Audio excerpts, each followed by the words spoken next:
Alright, we might as well start. Welcome. Oh, I haven't actually turned on my lights. I always forget something. Okay. There we go. I know it's still light outside, but this, the angle doesn't pick up any light. Okay, hopefully it looks like my microphone's working today, which is good. Hopefully it's not duplicating. So we're gonna jump straight into things.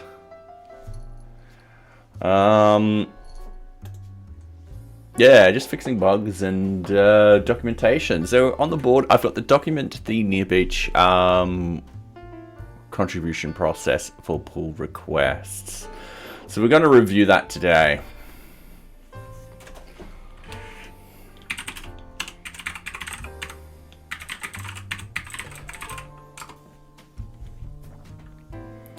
Okay, let's jump in. So, contributing.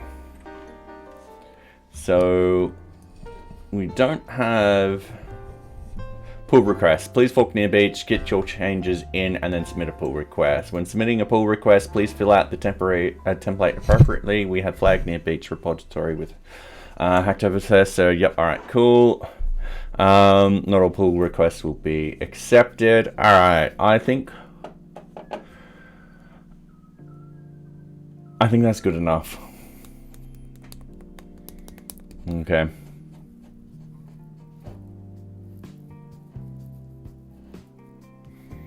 Yeah. I feel like that's good enough. Because then what I'll do is I take the pull requests and put them through release. Sorry, not release. I'll put them through dev, which will then go through release. So, yeah. Okay. That task is done. Document git flow to call developers. We need to jump onto the documentation branch for that one. So let's jump onto that. Let's minimize everything. Let's open up NearBeach. Let's open it up. Oh, God, there's so much fur on my desk. Let's open up the docs, procedures. Let's open up a new directory and call it development or git flow.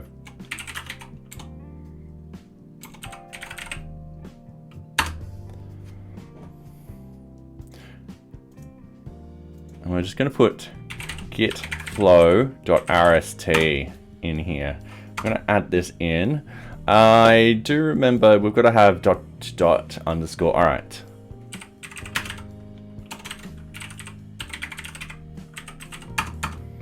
And then I just want git flow.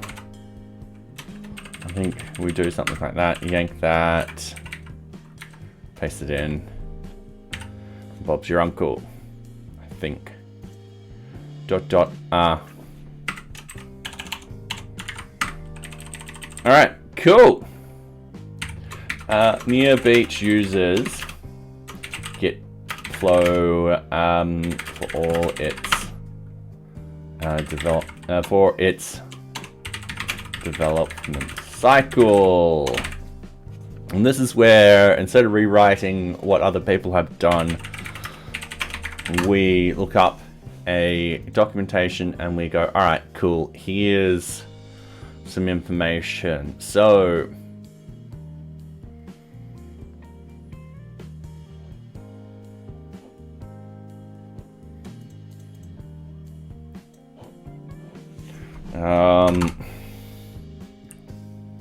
links, and then we just want to paste in, yep. So I think, if memory serves me correctly, we do something like this. GitHub documentation on git flow. No, all right.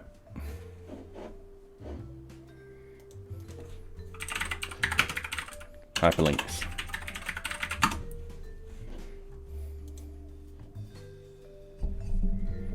Socks. Yep, give me a sweetie. Come on. You're getting 4 scuttles now. Alright, link text goes here, URL goes there. Yeah, I just got that around the wrong way. Easy fix. Easy, easy fix.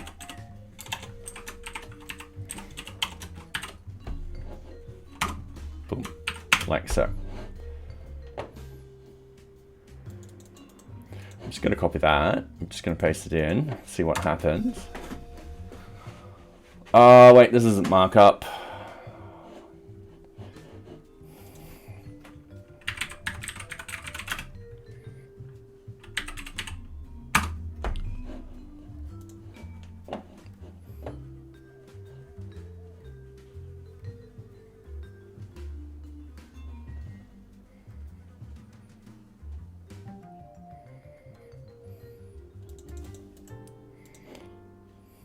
All right, let's copy that example. Sorry, I am not awake today at all. God, it's a struggle town.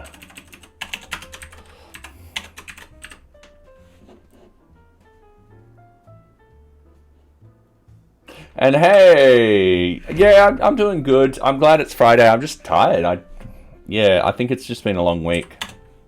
How are you doing? Hopefully you're doing well, the bub that I know.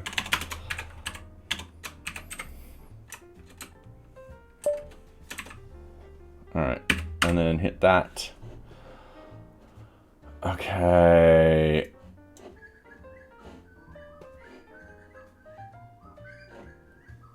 And then that should be the same.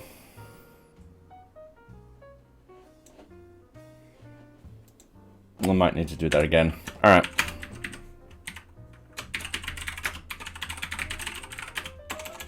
Implementation of git flow.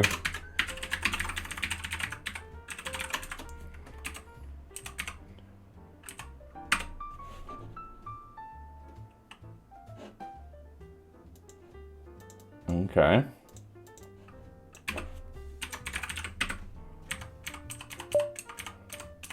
Oh, missing the underscore at the end. There I go. All right, cool. Yeah, brain power is on very low.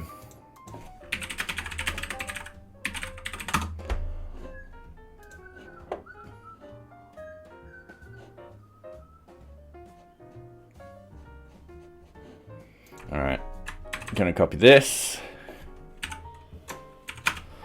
Going to say Atlassian git flow.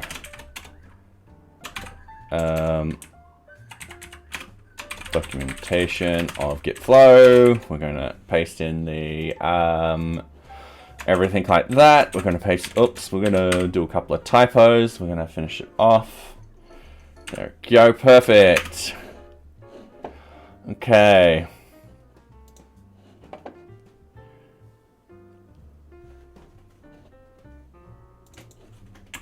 I know that was a really good documentation. Ah, here we go.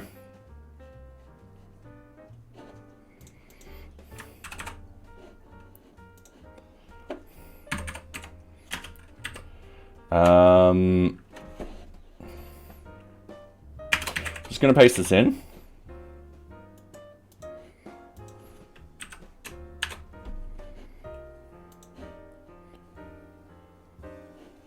And what are we going to call this? Git flow cheat sheet.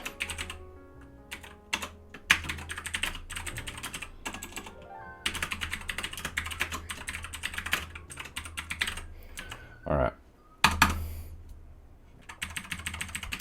Let's say resources, learning resources, like so. Okay. GitHub uses the Git flow for all of its development cycle, branch names. And then this is where we use RST table generator.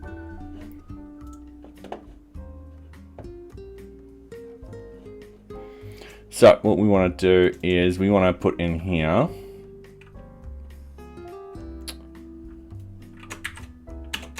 default branch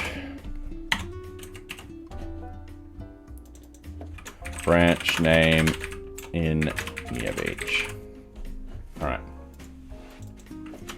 master/main.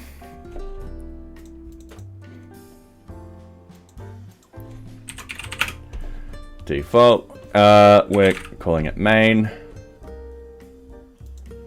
And then we get rid of remove columns, remove columns, remove columns. Okay, so we've got that. Feature. All right.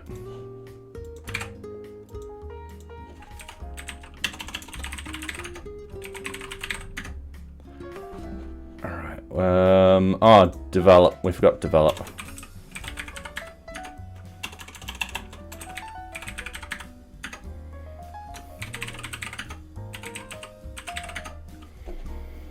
Okay, I need another column. Insert row below. Release, release. Insert row below, and the one which we hardly ever do is hotfix.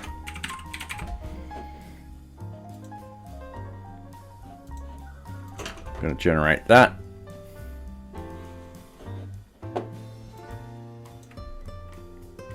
Going to copy that.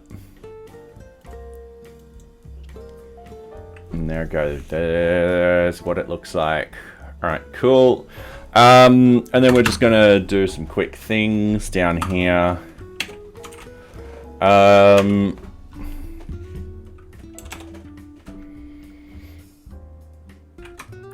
We should put notes. Notes. Any new features should have the feature created from the develop branch. All right. Any new hot fixes should have the hot fix created from the main branch. Any new releases should be created from the develop branch.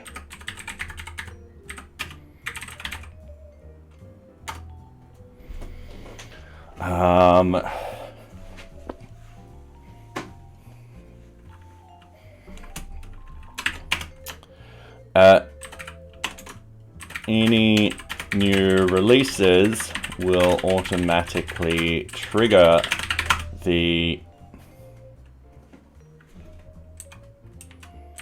Alright. Actually, let's get rid of that one because that's not so true.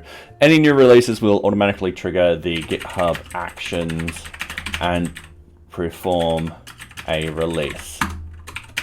If releasing new code, the release should be created from the develop branch. If releasing new, releasing separate from development, I.A, deploying same code base with new updated libraries.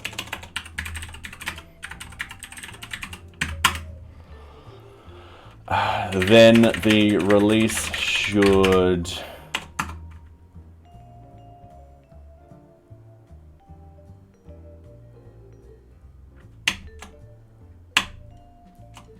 then follow the deployment instructions.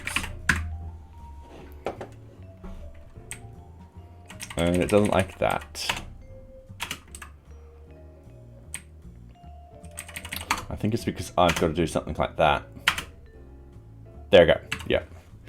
If deployment from deploying same code base with updated libraries, and follow the deployment instructions.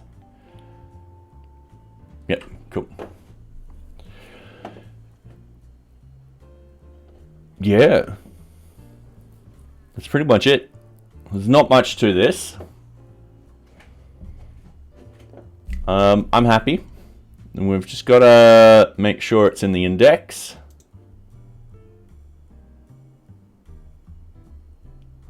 Deployment of NearBeach, Python packages. All right, that's separate. This is git flow. We just want new line, git flow for NearBeach. 05 procedures. This will be git flow.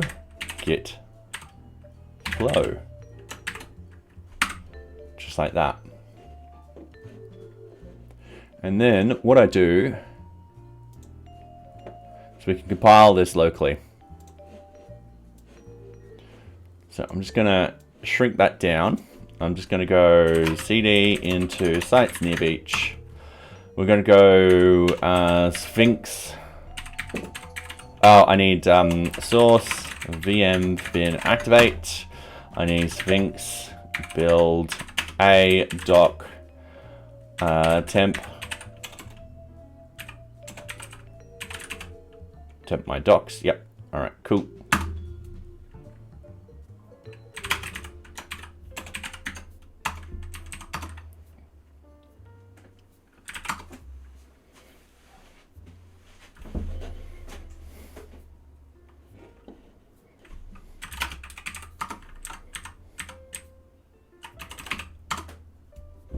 Sorry, that's got to be plural. So then I want to do that, and we just need to go to index.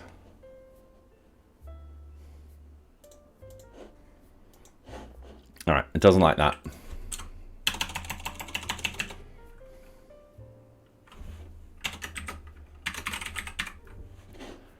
Okay, so what we'll do is we'll go home, we'll go into sites. Now, did I do a test document in here?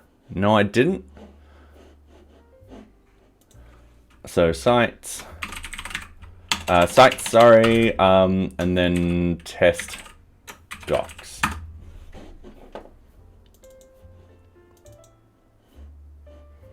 And here we go. So if we click on procedures, we'll see git flow for NearBeach in there. And there we go, perfect. All right.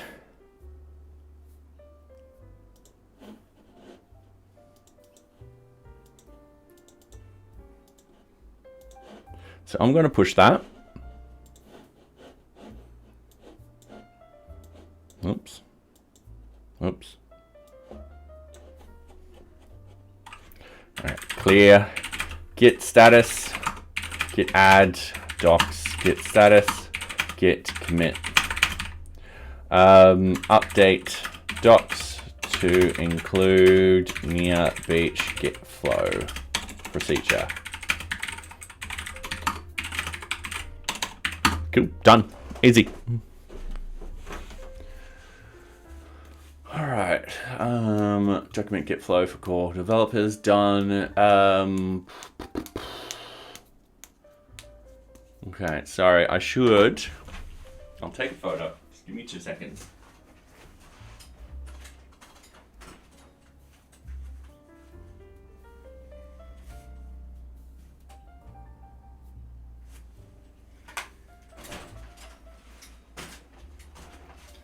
Okay. I'm going to put this on Twitter.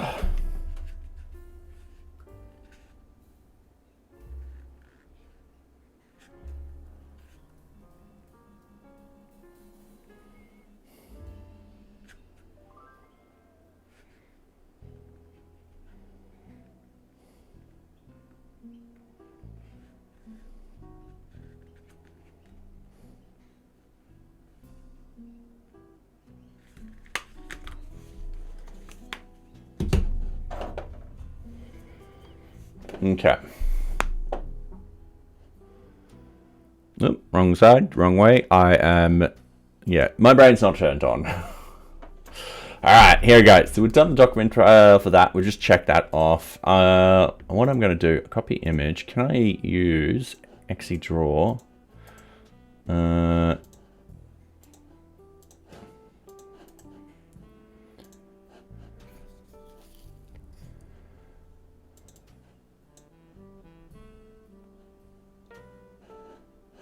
All right.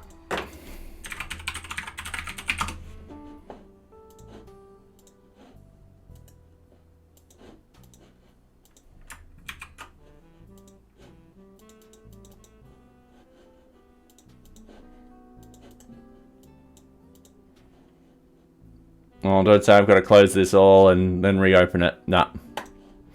Not worth it. All right. So we've done that. The full site test won't happen just yet because we haven't made many changes and so forth like that. Construction of diagnostics page. We'll need to start that.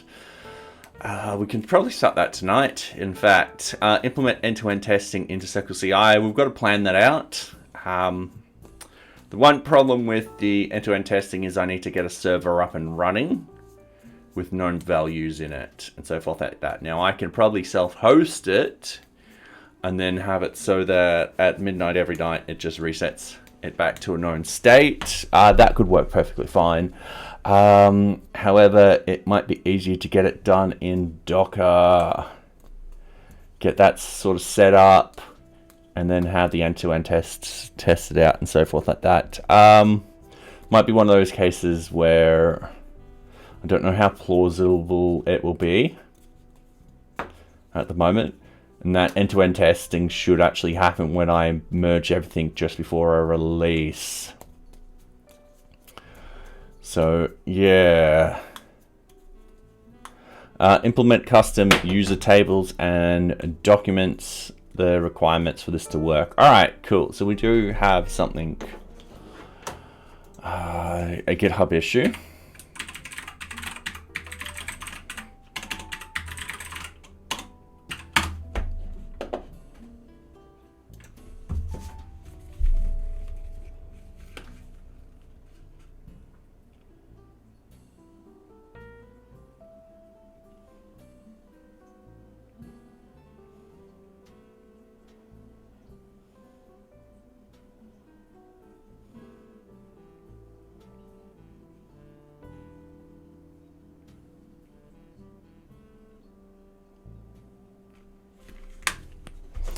All right.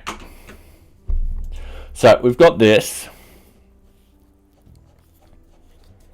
in which case we were able to get something in there and so forth like that. We'll need to see if this is plausible still, if there's a user model for it to do this, but we'll also have to state that we need 3 particular fields because NearBeach uses like first name, last name, as well as email. So yeah, it's going to be one of those things. And user ID. Yeah, so it's one of those things we'll work on. Okay, so going back to this, we've done the top one, we've done the second one. We're skipping the full site test for the moment because that will only happen after we sort of implement all of the things. Let's do construction of the diagnosis page or diagnostics page. So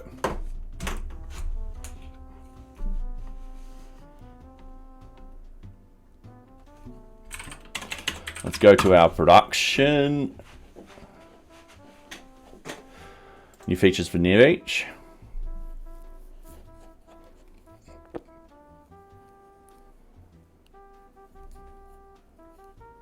We also need to implement a status editor too.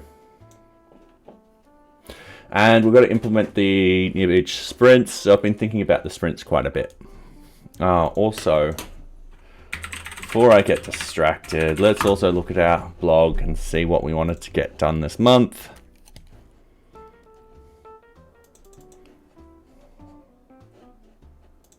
So we've done some documentation and improvement and so forth like that. Yeah, this is part of the diagnostic page. This is card 179.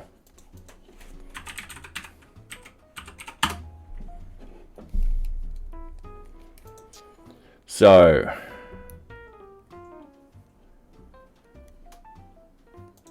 user want to check if the NearBeach is completely set up. To run these checks, it might be an idea to create a diagnostic page. Cool. Things to include: the diagnostics, the upload downloads. So someone just uploads something and we'll download it straight away. That should be pretty simple to do. The emails.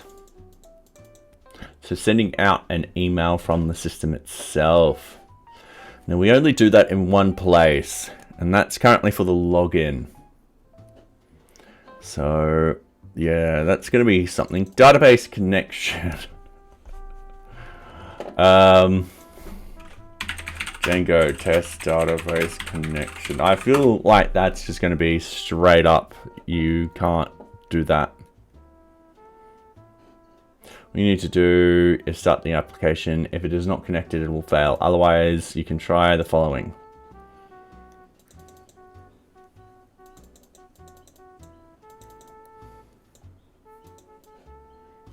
Yep.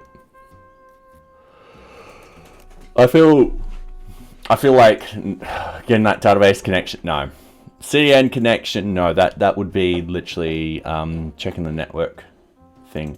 Recapture test. Now, have we re-implemented recapture? Part of me thinks yes, but I haven't tested it in such a long time. It's not funny. Yeah. Some of these tests can be automated. Yeah.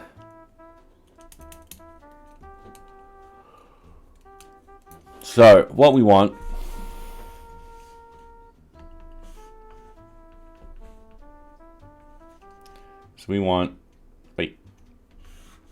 a page, diagnostic,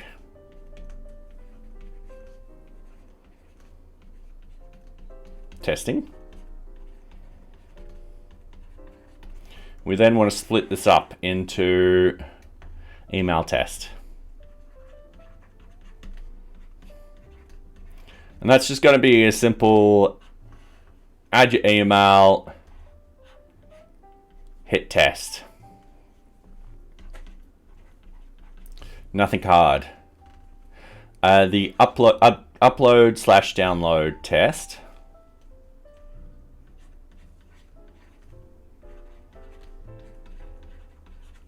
So that's going to be the upload file, and then when it's done, there'll be a download file.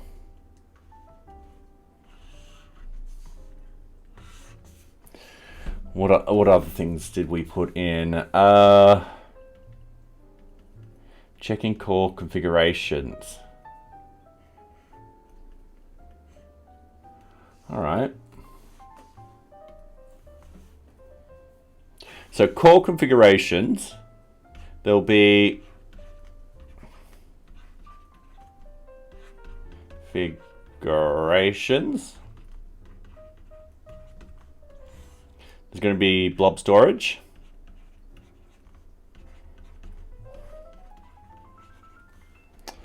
What other core things do we have?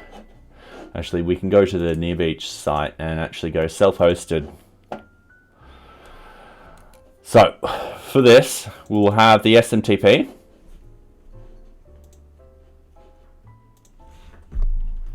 SMTP configs. So this is just checking for any blanks or anything like that. The database.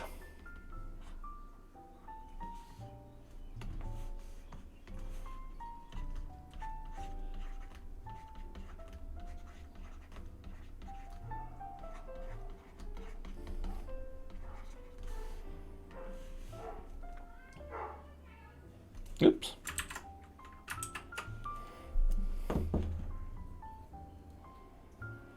And then allowed hosts and Sierra, yeah.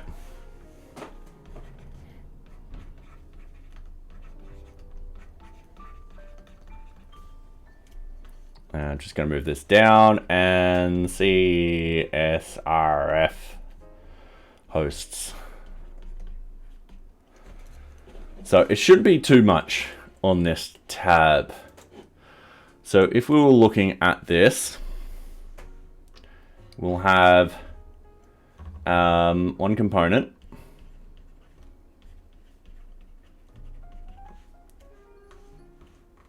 another component,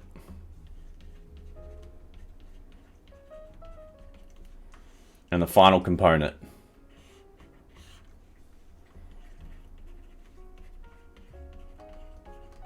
All right. I don't see this being a problem doing this at all. And the best things is if we split these up into components, I might actually put the core configurations at the top. And then you can test the email, then you can test the uploads and downloads and so forth like that. And then we can think about getting other stuff in there to test and so forth like that. So another thing we would want to test is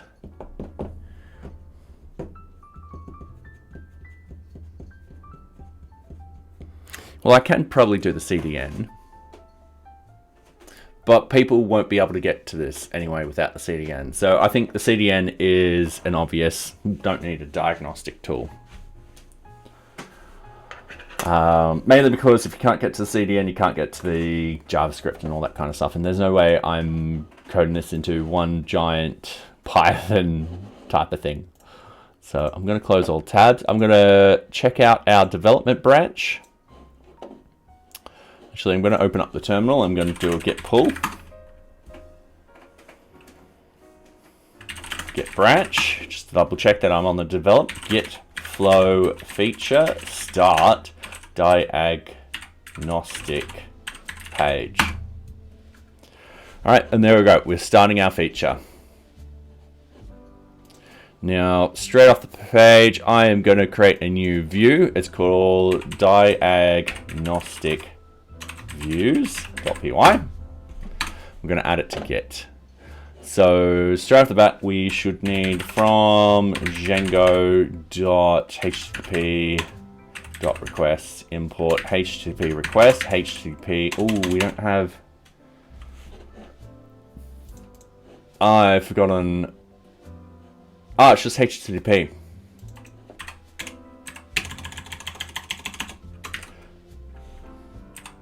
HTTP request and then HTTP response bad request, I think. No, it's HTTP response. Right. And then we're creating our def diagnostic information.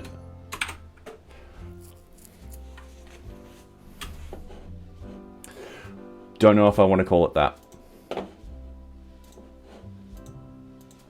So this, we've just got search and group, permission set and user. That's part of search though.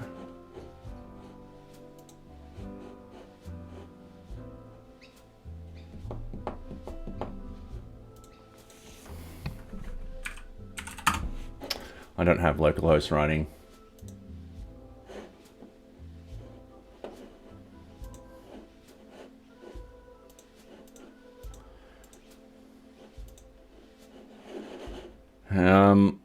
And then we've got group information.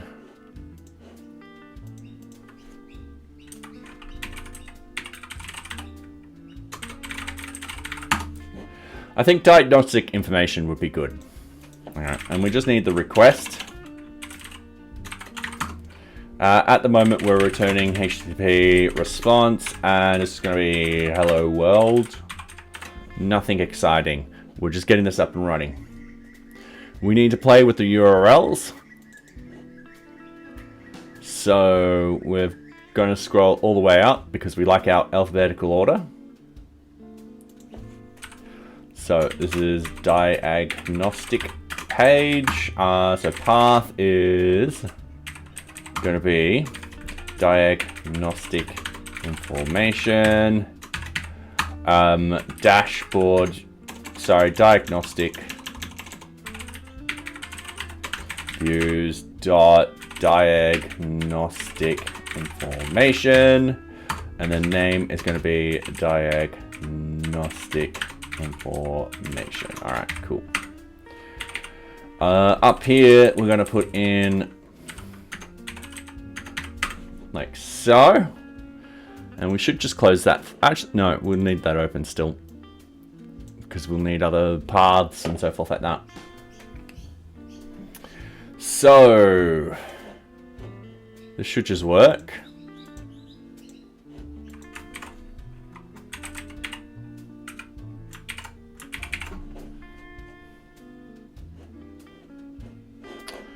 Unless I need to reboot this.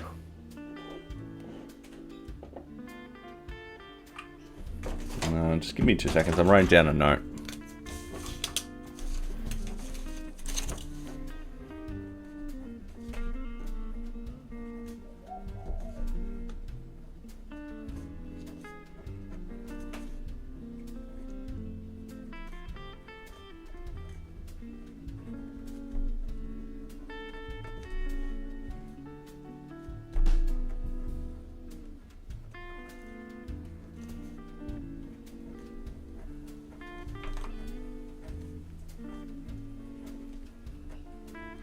Alright, cool.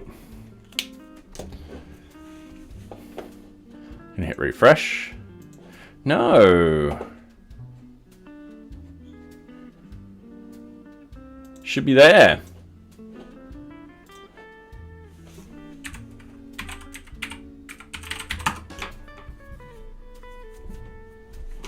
It's there.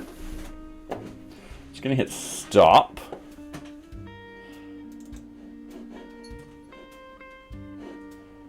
Gonna hit play again.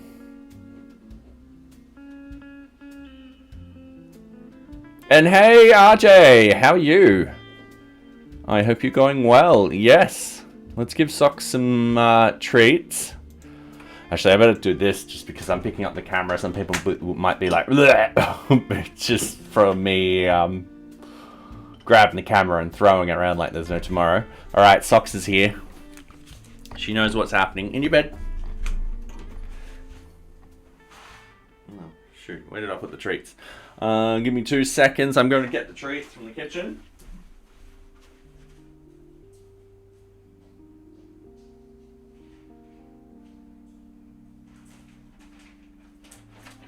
In your bed. Go on, hop in your bed.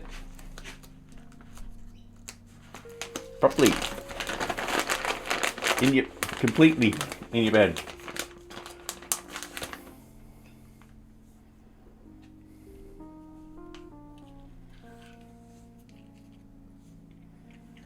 She hasn't figured out that if she does this quickly,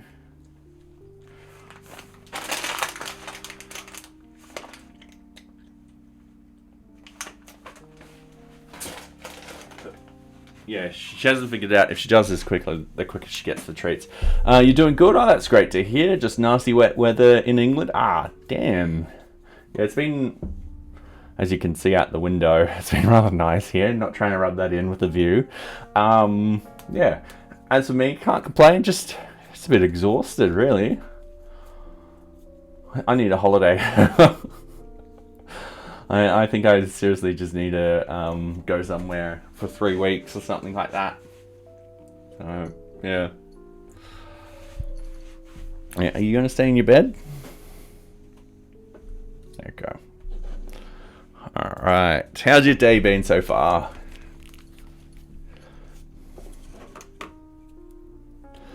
Okay, now I feel like if I make a mistake in here, if I remove that and put an F and it just do a refresh, stop and rerun, yeah, it fails. Then if I go diagnostic information like so, and save.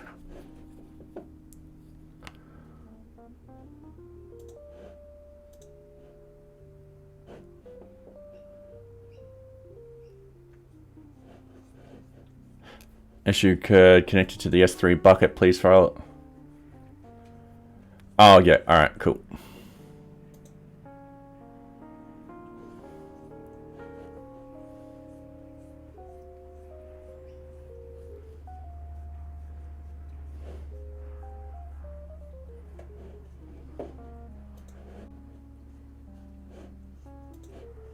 Alright, where's my diagnostic one? Socks, can I? Alright, I'm just typing in that. There it is now. Alright, that was weird. I think it just cached it and it just wasn't picking up that, hey, there's this URL here. Okay, Socks is licking my hand, by the way, if you're wondering if you can hear that. Or probably see it, and she's like, yeah, she stopped. She's like, I don't want the evidence. All right, there you go. All right, there you go. She's licking. She's like, human tasty.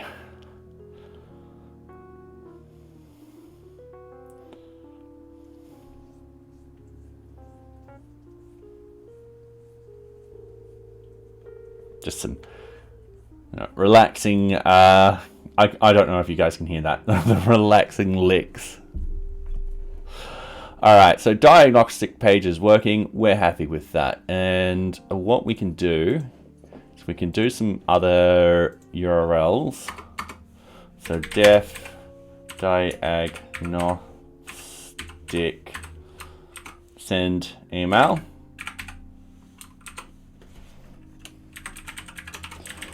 We'll just have a request. Once again, we'll return HTTP response. We'll return nothing at the moment. I'm just thinking of everything we need to do according to this image. I might write that down. Your dog loves to be picked up on the desk and sits in the gap between my split keyboard, so I have to sit at an awkward angle. I fully understand that. Fully understand that completely. Socks will sit like right here or something like that, and essentially I'm like leaning around her just to see the screen. So yeah, it's cute though, not gonna lie. Alright, so what we need to do is for the methods, we'll have a method called send email test.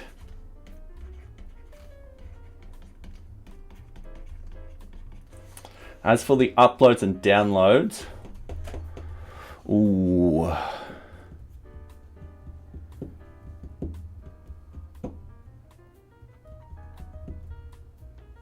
This is going to be a good one. How do we do it for, I've got to close these other tabs. Customers and stuff like that.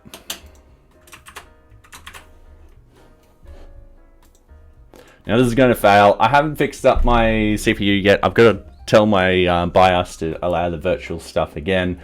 Yeah, I just haven't had time. Hopefully this weekend.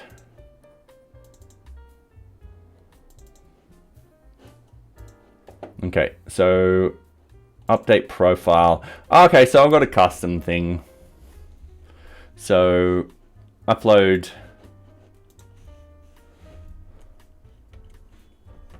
image.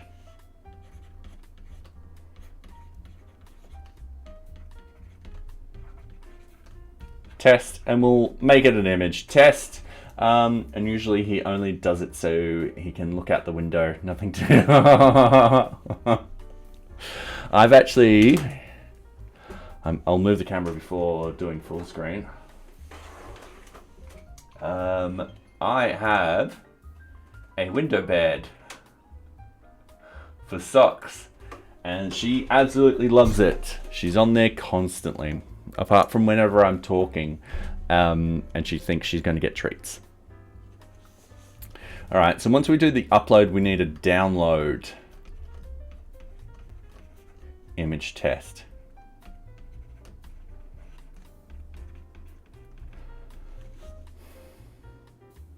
Actually, if we're doing an image, we don't need to do that.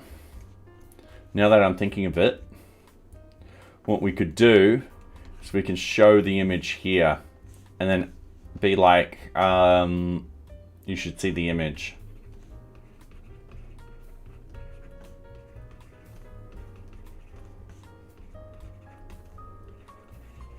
And smiley face.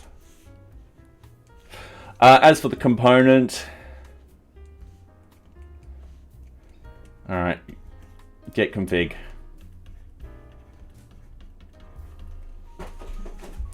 We're not going to be showing any of the values or anything like that. We're just, a lot of them will be, hey, is this filled out? Is this blank? Apart from the loud hosts and CRF hosts, because I reckon that is information that the end user could use. So, yep. Cool. So, def diagnostic upload image. I'm not going to put tests. Kind of self-explanatory at this particular stage. Def diagnostic. What was the last one? Get configuration.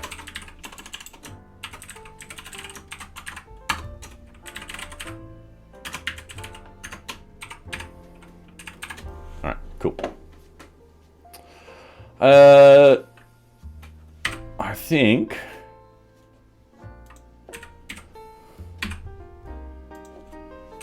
we're almost in alphabetical order. Now we are. Okay. So let's key in the template. So templates NearBeach. I'm going to go new directory, diagnostic.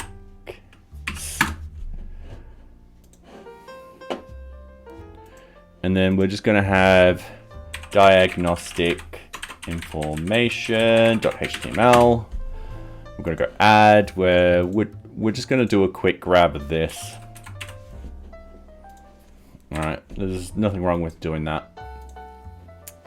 Now, we don't need a lot of this.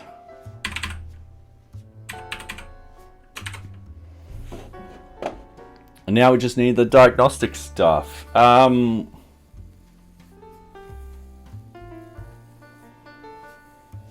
I'm wondering,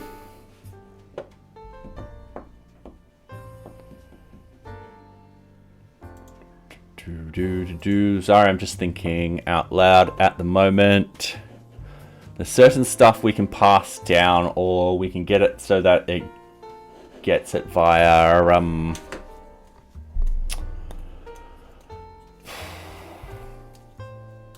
by Ajax. You know what?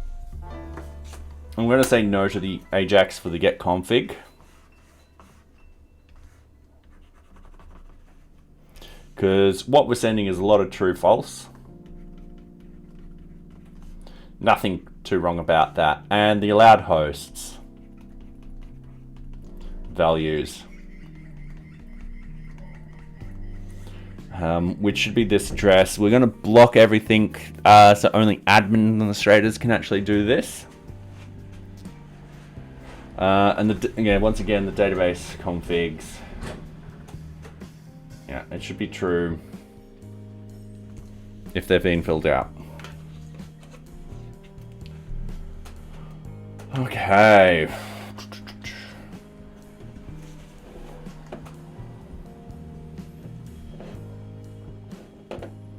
So what we want to do is we also want to set up a simple. I'm just going to go npm run. Actually, no, I'm not going to npm run watch at the moment. We're going to set up that simple component.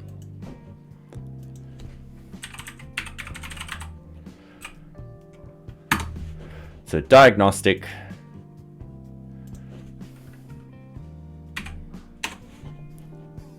And we're going to keep it in the same naming convention. So diagnostic information.view. And then what we need is template. And then script. Export default name is going to be called diagnostic information. All right, cool. We've got the props. We'll set up the props in a minute. We've got the methods. We'll set up the methods in a minute. Yeah, we're just going to put hello world in here for the moment. Nothing exciting. Okay, cool. I'm happy. We need to, in the diagnostic view, so I'm going to remove get configuration. So diagnostic information then becomes, and hey Nocturnal, how you been? We get the template, loader dot, ooh, what's the loader again? It is from Django dot template import loader. Get template, we've got the simple NearBeach diagnostics, diagnostic information. We'll have the context. I should put in these guys. And then return, and this is going to be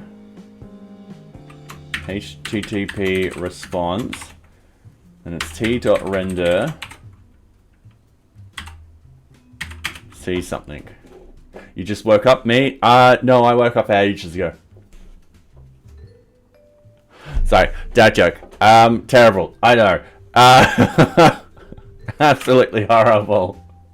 No, I've been good. I'm just exhausted today. So prepare for a lot of spelling mistakes and you telling me you've got a mistake there, and I'll be like, because I am tired. Optimistic, but tired. T-render C request. T-render C request. Alright, cool. I almost got that. So glad it's Friday. Yes, I'm glad it's Friday. It's going to be a busy weekend for me. I'm off seeing family and all that kind of fun stuff. So yeah, this is some of the plan that I want to get done on the weekend. I've done the first two, so document NearBeach contribute the document NearBeach's contribution process for pull requests, and the Git flow for core developers is done. The full site test won't happen this weekend. That's just on the whiteboard to remind me that I still need to do a full site request, not request, test.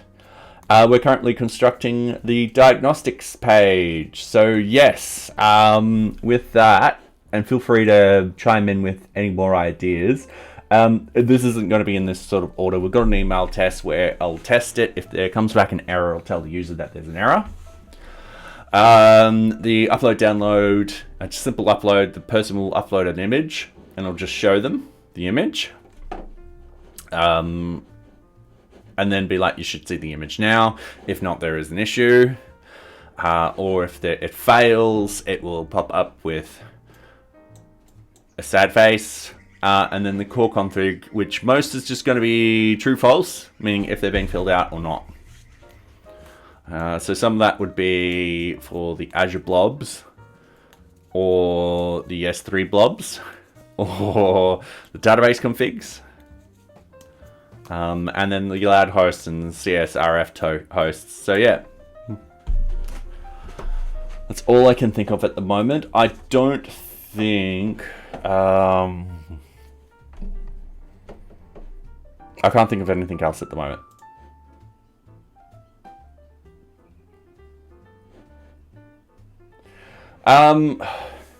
Yes, I'm assuming so. Yeah, so with the uploads, we'll make it so it's a very small image.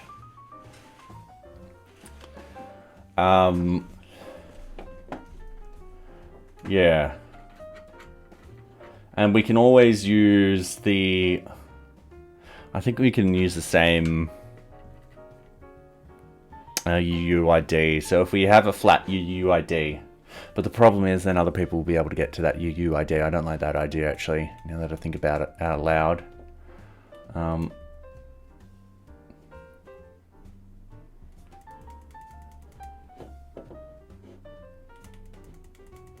Okay, Yep, that probably would be a better idea. So let's draw that out.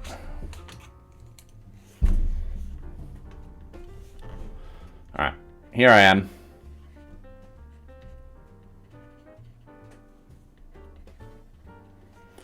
All right, so the method would be upload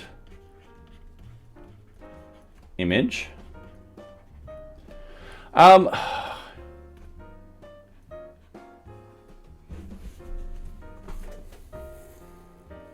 just trying to think also, would it be possible just to get the backend to upload a blank text file?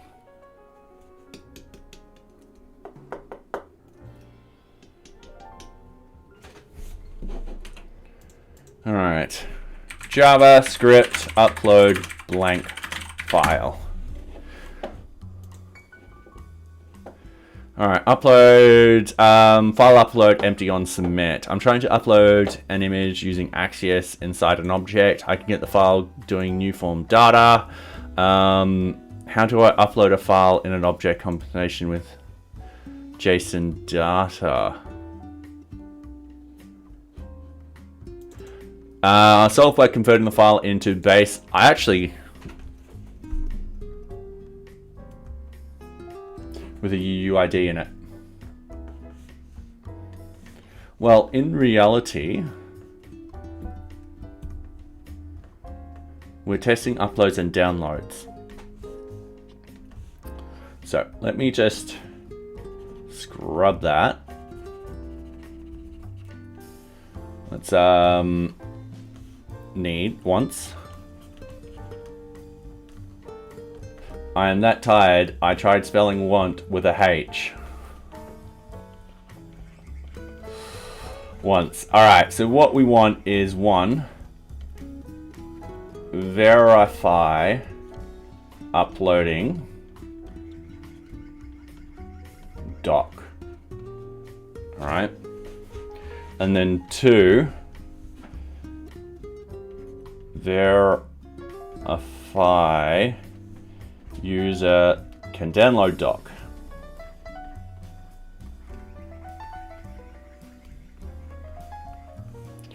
All right, cool. So you're saying the doc itself should contain a UUID.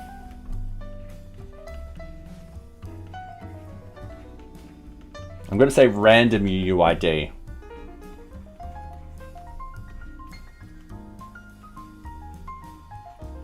Because we'll be able to generate it when I'm doing the upload. You'll just do it as a text file. You don't need the front end to do it, right? Only the back end connects, right?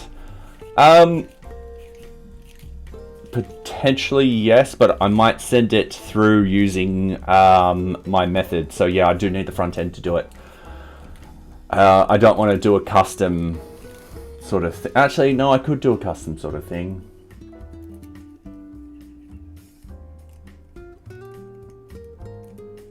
Yeah. We'll test it out. We'll see what I can do. The one problem is, goddamn Windows. I had to reset my BIOS on my computer. My CPU doesn't do virtualization at the moment, so I don't know if I could get my no, I can get my Minio running. I just don't know how.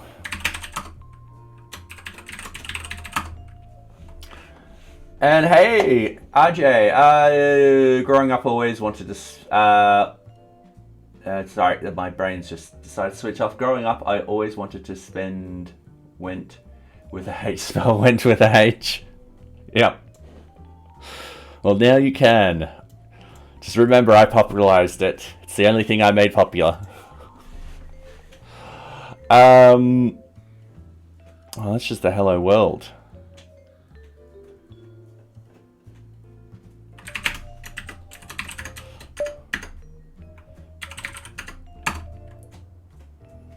Oh, all right.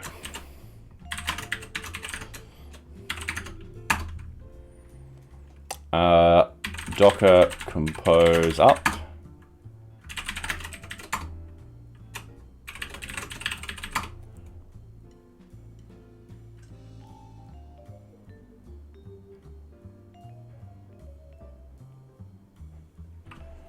Hopefully this works. Always want to spell special with an A.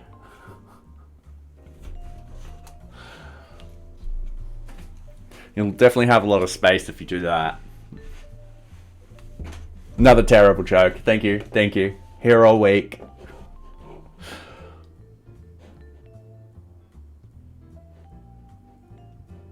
You can verify you haven't picked up another file by mistake. Yes, yes. That is actually a very good point. Doc should contain a random UUID generated at the back end.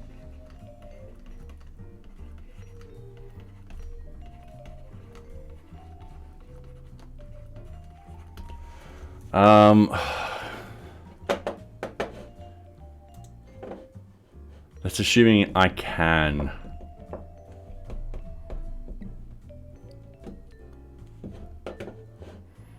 I'll have to quickly see what I do with like the custom profile pictures. Custom profile pictures, not custom profile picture. Oh my god. It's going to be a struggle today. I've just decided, you know what, it's going to be funny. I'm going to say some really random stuff. Alright, so yeah, that's the problem. It expects it to grab that from the front end with a file. And okay. I'm at the edge of my Python knowledge. So Python, create a file. It's variable.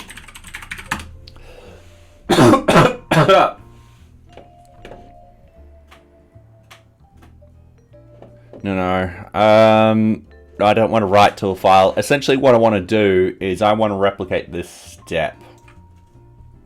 And that's where I think doing it at the front end would be better.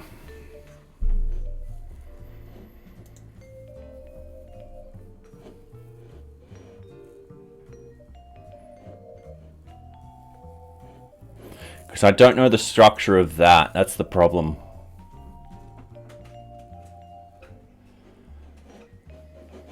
And so I should see if localhost 9000 is up and running. Not yet. NearBeach backend declared as external but could not be found. Oh.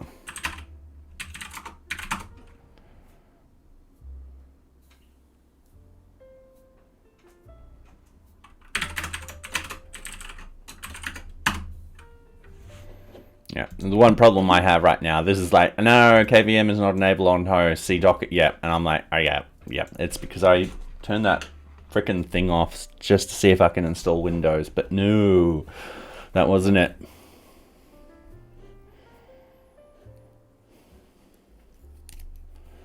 All right.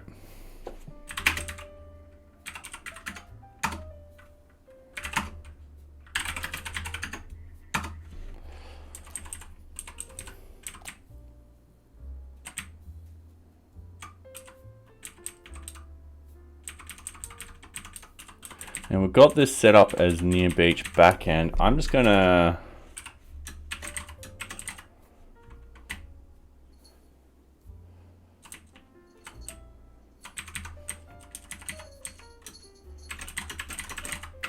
do that.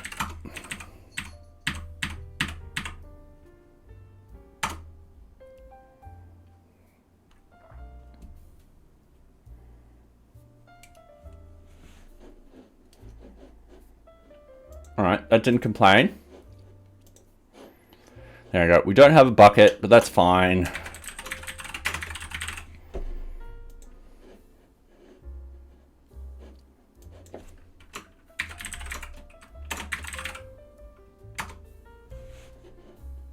Oh, of only lowercase. Alright, events replication, delete bucket. Did I just do something stupid and access? No, I didn't. Oh,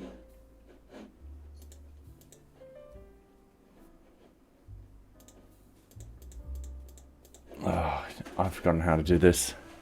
Access keys. There we go. Create access key. All right, cool. I'm gonna copy this. Give me 2 seconds. It's fine showing these variables because this is just on my computer. I don't think anyone can get to this. Famous last words.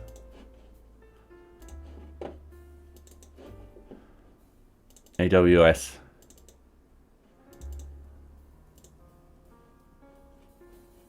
Oh, NearBeach private. It's got to be the thing. All right, cool. I'm just gonna. Oh, fuck! I just copied that fucking thing. I can show this. This is fine.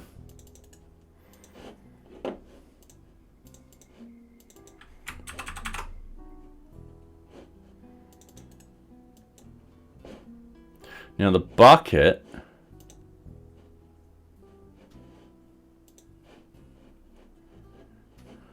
Actually, I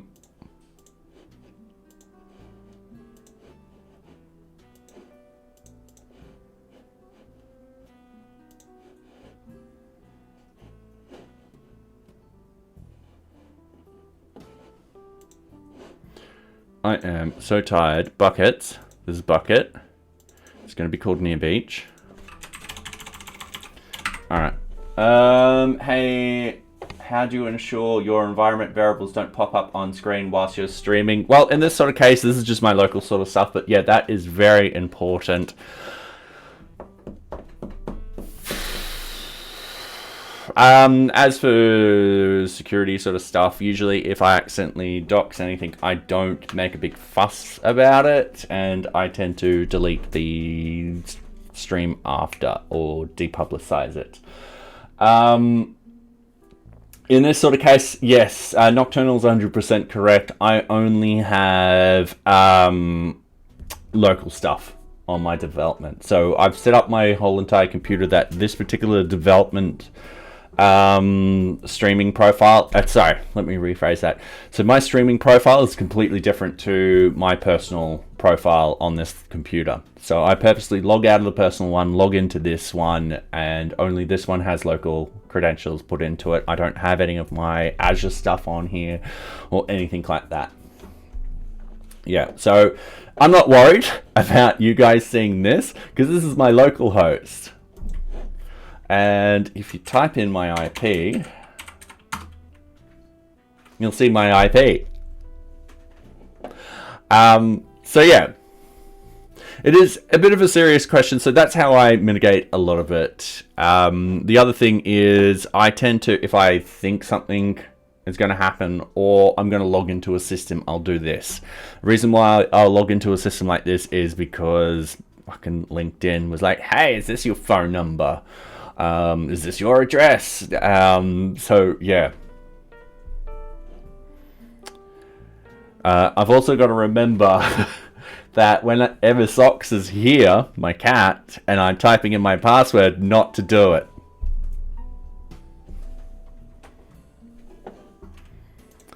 I do trip up sometimes. And that has happened on stream. But that's that stream doesn't exist anymore. And I changed my passwords. Okay, so that should be fine.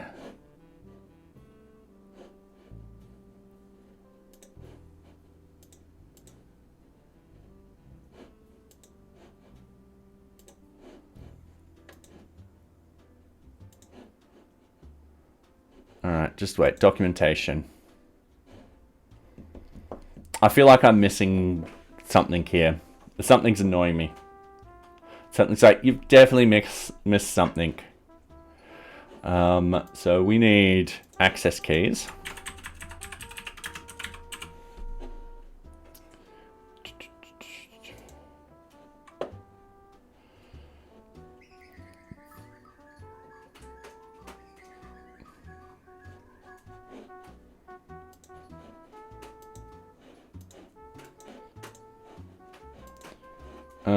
Access key policy. Minio access key policy.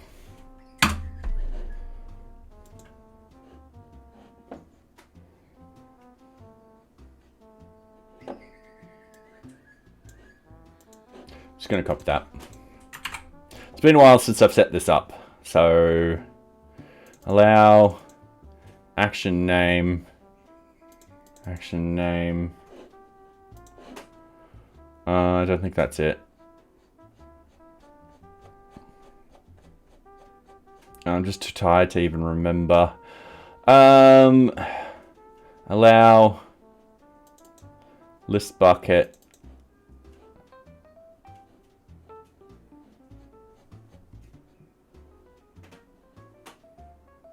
Get object, put object, my bucket. All right, I think this is it.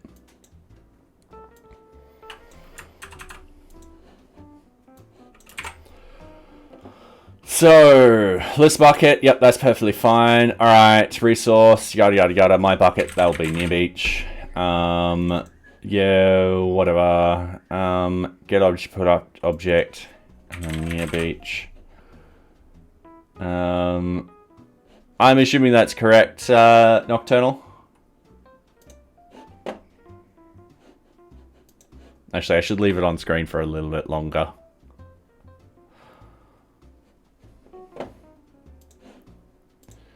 And that should connect to this.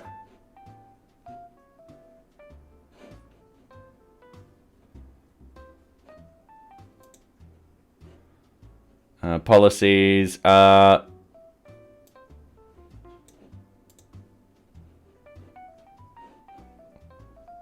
Oh, you're feeding the cats at the moment. All right. Yeah. No worry. Don't worry. We'll figure it out in a minute when things start breaking again. Okay. Cool. So going back to this, should contain a random UID generated in the backend. I am probably actually going to do that in the front end for the moment. Just because it'll be easier for me at the moment to do that in JavaScript. Generate file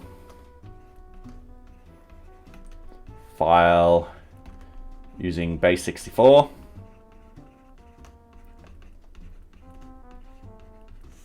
right, cool. Method.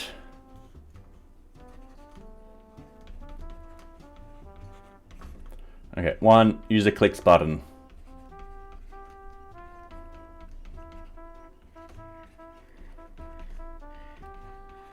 Two, JavaScript creates file and uploads.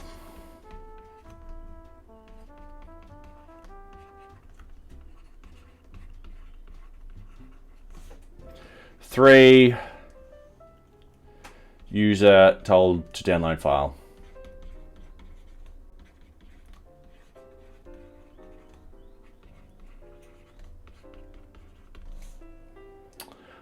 4, user matches UUID.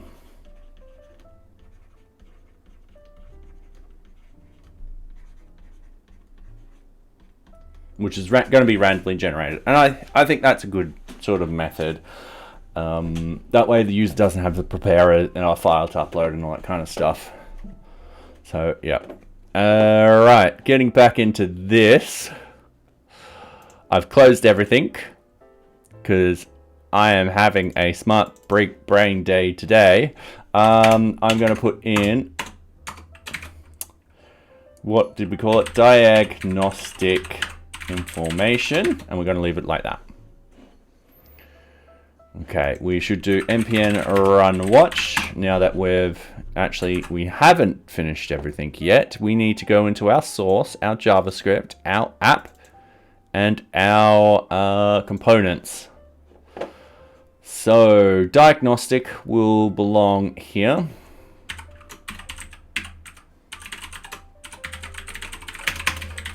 And that's an async component. We want to import, and it'll be webpack chunk name, and that's going to be diagnostic information. And it's part of the components diagnostic information view. and that's it.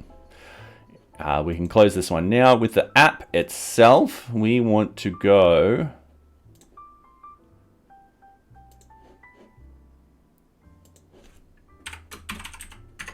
diagnostic information. We want to scroll down here. Diagnostic information. All right, cool. Now we want to run watch.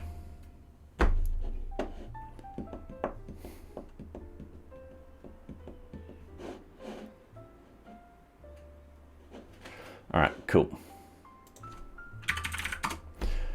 We're just going to localhost, diagnostic information. So we've got the hello world now in here. So this is going to be great. We'll open up our components. We'll open up our diagnostics like that. I think this one we'll keep open for the moment. We'll close this one. We'll also open up the views themselves. So diagnostic view, because we'll be passing information through the diagnostic view and the context and so forth like that. So we should also start filling this out correctly. So Django best practice views.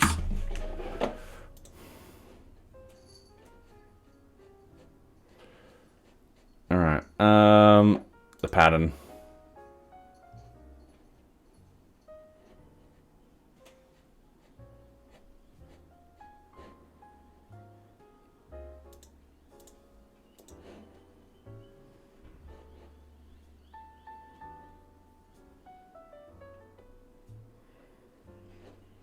Boilerplate.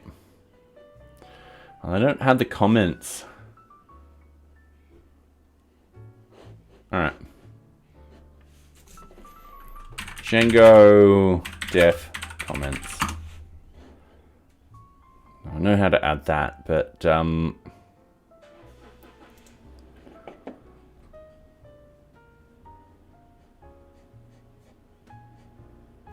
okay. No. We'll do it another day. There's a pattern which I want to follow when dealing like this. So let's not worry. Let's not stay too long on that. So what I want to do. Let's close this. Let's close this. Let's close this. Let's close this. Let's close this. Let's close that. Let's keep that open. Let's keep that closed actually. Let's move that all the way over there. Ooh, I got 2 likes. Let's close this. Okay.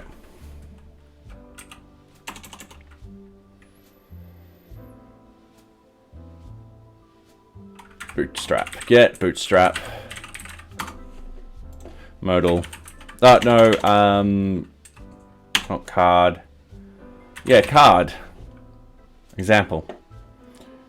Ah, not. Kind of like that, but not so.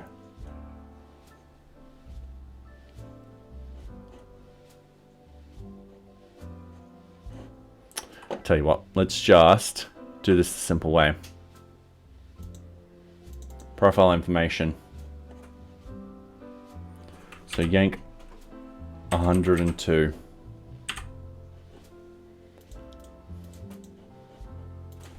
I'm going to paste that in. So we've got the theme. All right, we do need to pass through a couple of things straight off the bat. We need to get theme. Not a problem. We'll open up profile information. I'm going to put it over there for the moment. I'm going to hide it. I'm not going to reference it too much for the moment. I'm just going to go through this. So we need a card body. This will be diagnostic information. And then essentially we've got a row.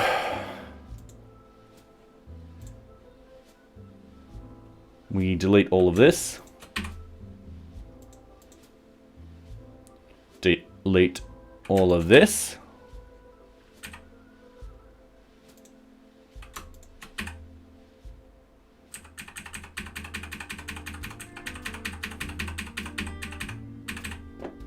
Like so. All right. So that's the basic sort of stuff. As for the get theme, let's fix that up right now. So get theme, I want to go to that implementation. It's down at the bottom. Okay, cool. So that's part of the methods. So get theme is going to, depending on the theme. Oh, actually, no, this is a mix-in. So straight away, we need to import mix-ins.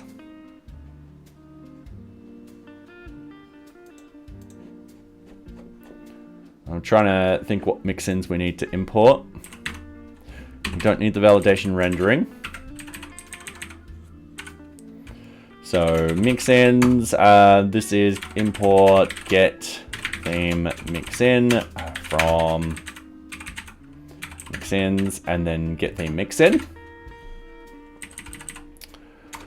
Mix-ins, that's a simple array, and get theme mix-in, done like that. All right, that should solve that problem up here. We don't have current theme. Now that will be a prop. Maybe.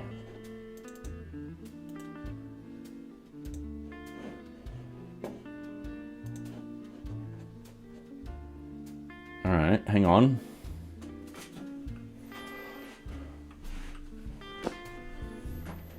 This dot theme.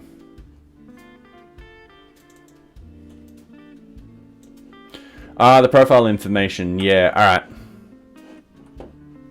So that's actually going to be just theme. And we've got a prop, and it's just going to be theme. That's going to be a type of string. Default will be a light. Cool. It's a bit different in the profile information, because the profile information, you switch the themes. Okay, so we've got all this set up now.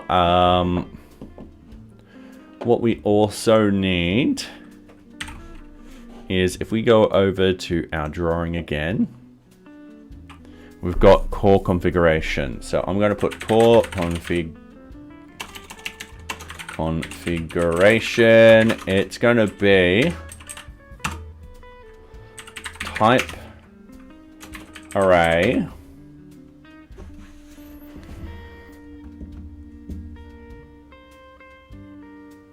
Sorry, I'm just trying to think what would be the better solution here. Should I just have an array with an object in it where I have everything in the object, or should I actually lay out everything in here? And I think I should lay out everything in here, which does require me going through all my properties. So let's go to nearbeach.readthedocs.io. I'm going to see where my two likes are.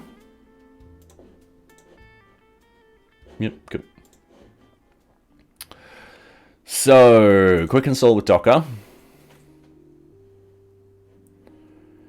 So I'm going to copy all of these. And I'm just going to go and paste them in. We'll fix them up. So that's the main core config. Now, some of this we don't want to say. So secret key we don't. Email host, port, host user, and yep, those will say if they're filled out. Database is filled out, username, DB host is filled out, DB engine we don't care about, DB port we won't care about, admin user we won't care about, admin email we won't care about, this we will, allowed hosts we will, the Azure stuff we will, different blob storage, so AWS, we'll have those two.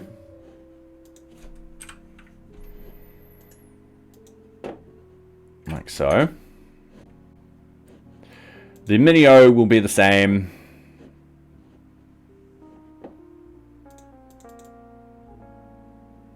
Actually, I'm just gonna...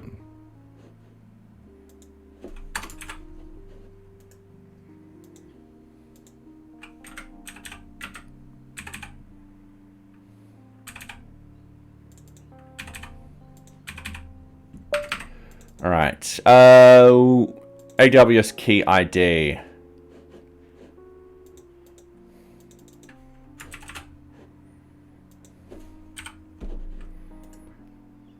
And we're just going to paste that in like so. Okay.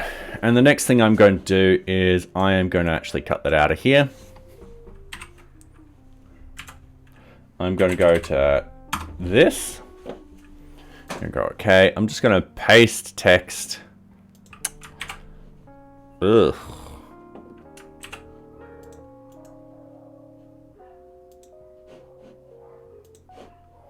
Paste unformatted text. All right, and we're just going to clean this up. So anything with... Oh, this is going to be annoying. So I'm so used to the ribbon menus nowadays. Find and replace space, replace all. Cool, done. Destroy that, delete. Cool, data, text columns, no, other, equals. Okay, cool, we don't need any of this. Delete. And then all I need to do is do find and replace this with nothing. Okay.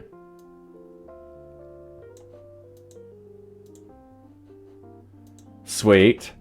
And then we just need to sort by alphabetical order.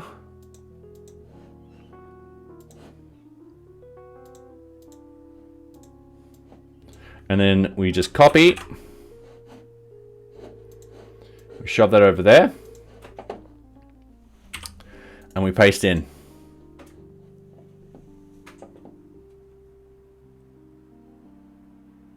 Yeah. I was just a bit slow. All right, cool. And then all we need to do,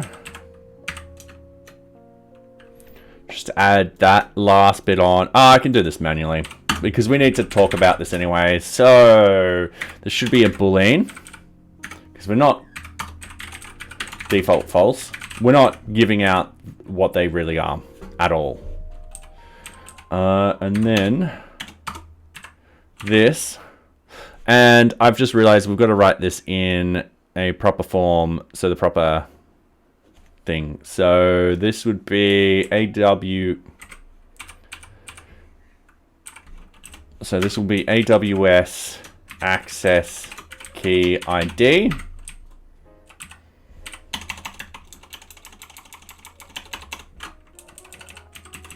This will be AWS secret access key. Once again, we've got all of that. What I'll do is I'll just comment these out and I'll delete them line by line. So once again, type is going to be boolean. Default is going to be false. I am probably just going to copy that. So allowed hosts. This is actually different. Type is going to be a string.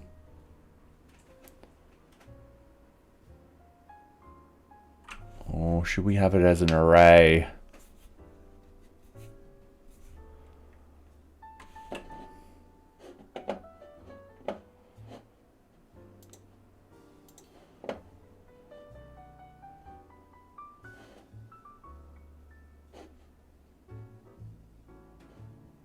String. Default is going to be nothing.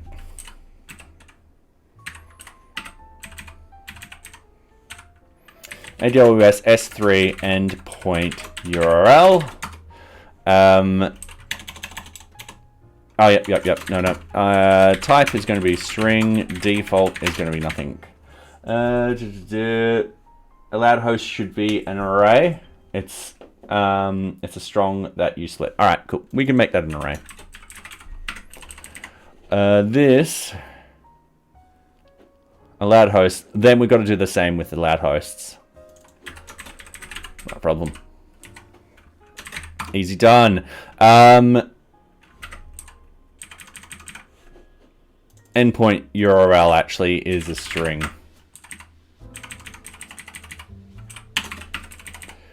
Okay, so AWS storage bucket name, that's just going to be true false. The reason being is we don't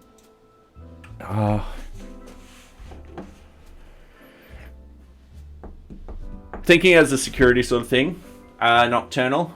Do you think it'll be more useful to actually display the name, the bucket name, or do you think it's security-wise we should not do that? You know it's rough when you get timed out in the Python Discord for trying to explain your question. Oh, Dan. What was your question? I don't know if I can answer it, so, yeah. Endpoint URL, bucket name, we're definitely having those as booleans.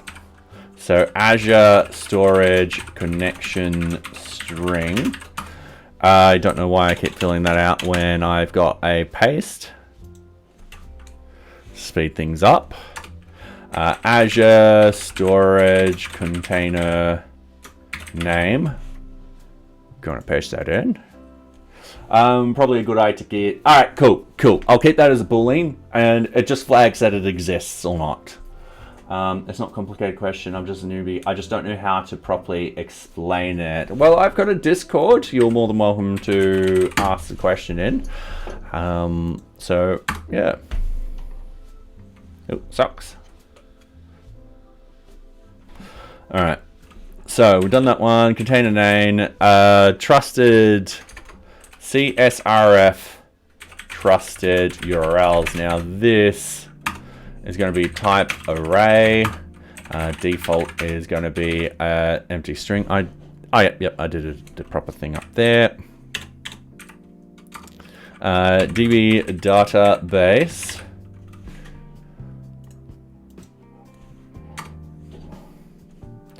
DB host. I'm so tired. I keep doing stupid stuff. DB user. SMTP email host. SMTP email host password. Actually, don't need that.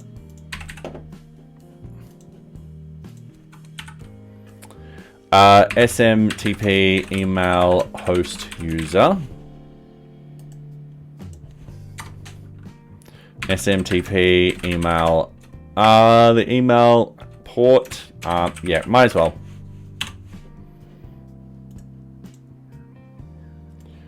All right. So those should be all the attributes which will be being like, yeah, you've got this, or nay, you don't. That was a weird bug. Went that way. And then up here, what we can actually do is we can have a H2. And what are we calling it? Let's be consistent. Let's core configurations. And what I'm going to do is I'm just going to paste this in. I'm going to level it up like this.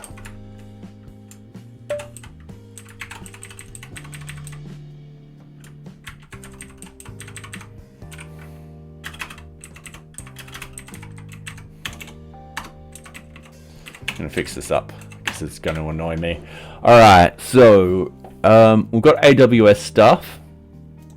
So what I want to do is I want to be like blob storage. Which will be all of that, and then underneath that I want Azure and S3. Then I want database. And then I want email. Right, and that's how we're going to set everything up. So let's say WSS3, allowed host, ooh, and then server.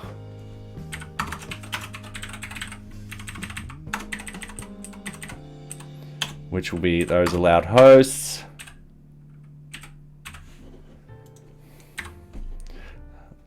So excuse me while I just paste things around. 1, 2, 3.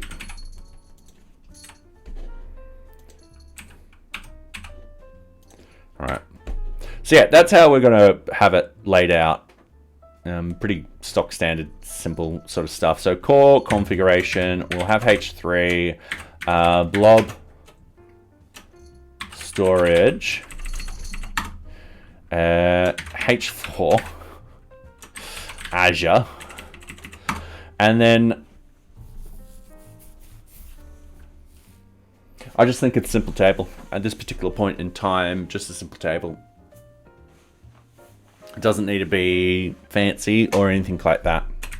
So we've got table, class equals table. Oh, let's at least use a good table. So, yeah, I know socks. Good table. So we're just gonna yank this example. We're just gonna, oof, God, no, actually, no, let's not. So socks, can you want Azure and S3 at the same time, right? Yeah, that is correct. So that's why I'm separating them in here. So I'll make a note of that, being like, please note, you might have a different storage device. Don't panic if you're not using, ignore if you're not using this. So yeah, that is a very good point. Okay, so class table. And in fact, I should do that now. Actually, let's do this the usual way that we do things. So for those that don't know, if we have a new socks kept headbutting me then. So what I'll have is I'll have the storage up here, and then I'll have Azure, and then I'll have, please note this is for Azure. If you're not using, ignore these things, and then I'll have the simple table here. So blob storages as that. Then div class equals row. Div class equals, and then we've got col md4, and then we've got strong Azure storage. P class equals text instructions. This is the confirms these values have been set in your Django settings file. Please ignore if you are not utilizing Azure storage. All right, cool. And then div class equals col md8. And then we just got a simple table. So table class equals table. Yay. Table header. Now they've just got table head, don't they? Yeah, table head, table row. Table row. And then TT, it will be configuration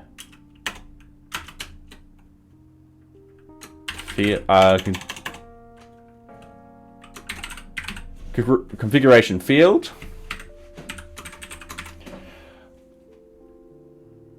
And then is filled in. All right, that'll be simple. And then we've got a bunch of these. So we've got 2. So I'm just gonna Azure Storage Connection String, and then we'll fill the value in.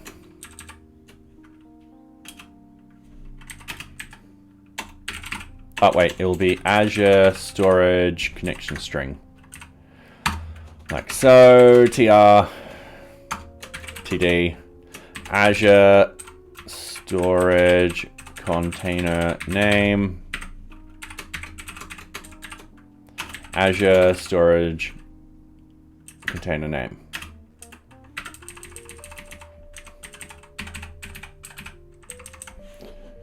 And then we're going to do the same thing with the S3. So what I'm going to do, so I'm going to yank 29. I'm just going to paste that.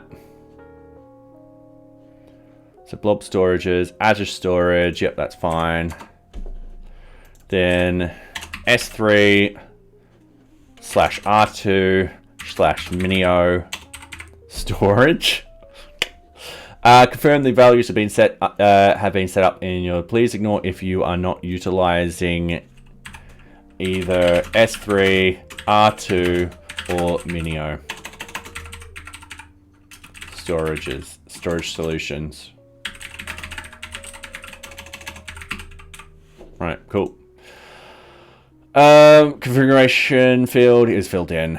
So what we need is going to yank those 4 lines. We're going to paste, and we're going to paste. And then what we're going to do is we're going to cut. We're going to paste. Cut. We're going to paste. Cut. We're going to paste. Cut.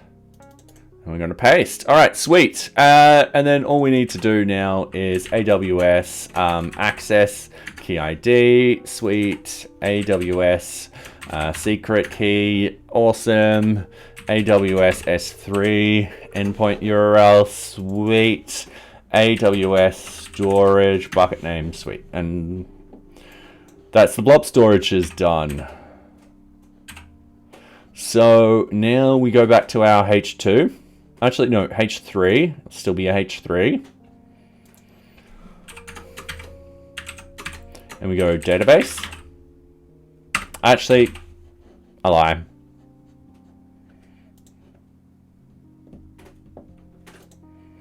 Oh, I'm wondering if I should get rid of that. Yeah, I think I should get rid of that.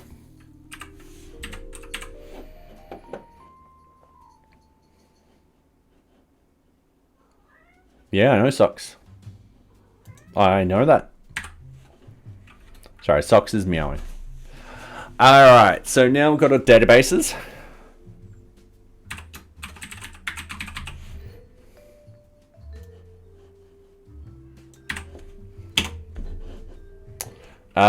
If these values have not been filled in, there could be an issue with the database connection. All right, cool. Remember, endpoint URL is optional, only needed for Minio. Okay, yeah.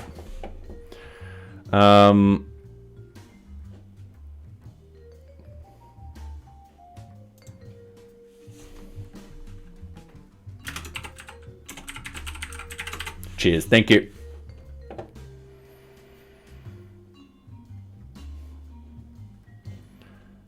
I might put in for Minio.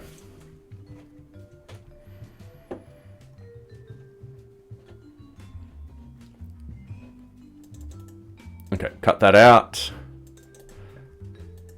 Oi, hello.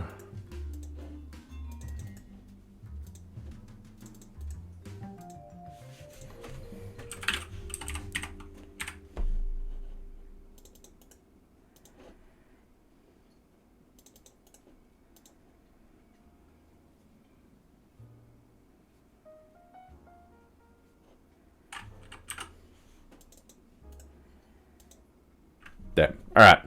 A bit of a brain fart moment. So DB database, DB host, and DB user.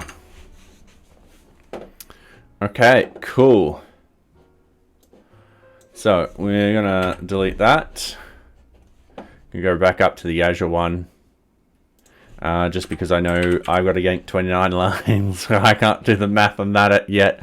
So I am going to go paste. For that, I'm going to yank 4 of those. I'm going to go paste, and I'm going to go paste. And I'm just going to go cut, paste, cut, paste, cut, paste, cut, paste. All right. We're gonna fill this out correctly. So email, confirm these values have been set in your Django file. All right, cool. Yep. And then it's just as simple as us being like smtp email host, smtp email host password. We didn't do that one. SMTP email host user. SMTP email port we didn't use. All right, easy done. And then we've got the allowed hosts and the CRF user token. So I am going to grab this one, which should be now 29. Gonna paste it in, and I'm just gonna cut, and I'm gonna paste, and I'm gonna cut, and I'm gonna paste. Now, allowed hosts, this is gonna be different, this one.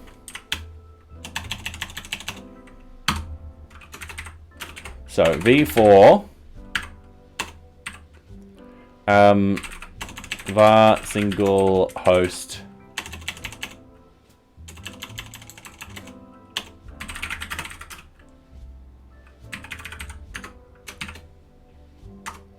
key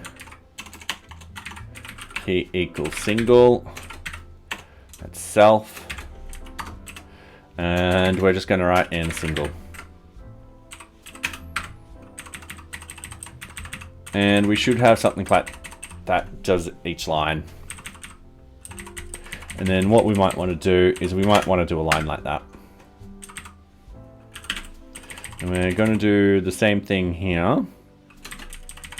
Except I'm going to do that, I'm going to do that, and then I'm going to do that. All right, cool. Now,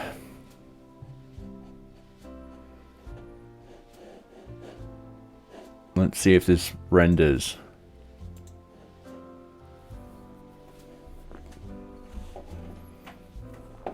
All right, we need to change is filled in down here, but this is looking nice.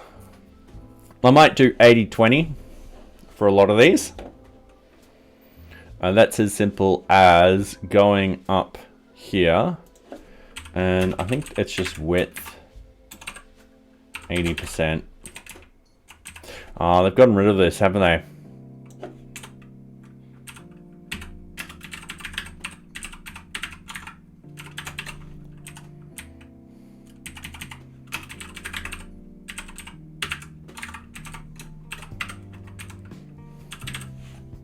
Like so. Pasting them in. Doing that.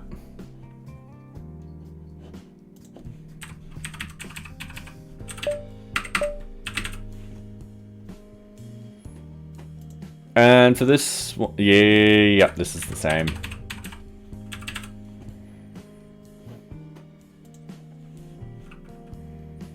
And for the allowed hosts, we're actually going to do 50-50.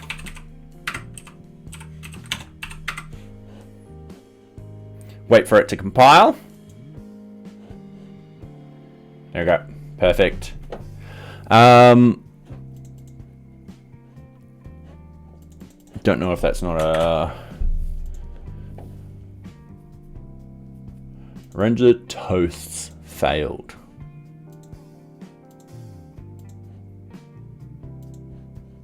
There you go. That passed.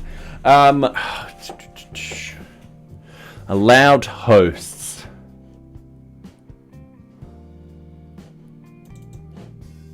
Expected an array, got a string with value. Ah, yep. All right, cool. So the reason why it's complaining is because it's an array, we've got to return a blank array. Same with this one.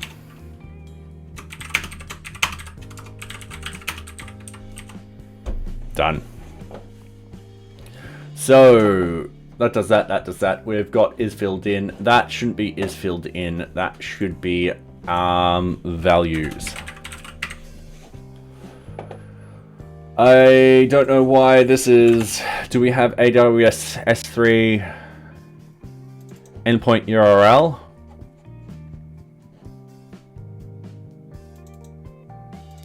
We have that as a string.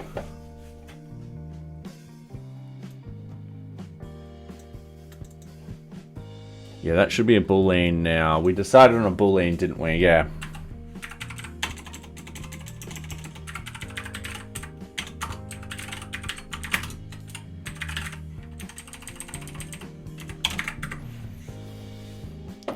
All right, boolean.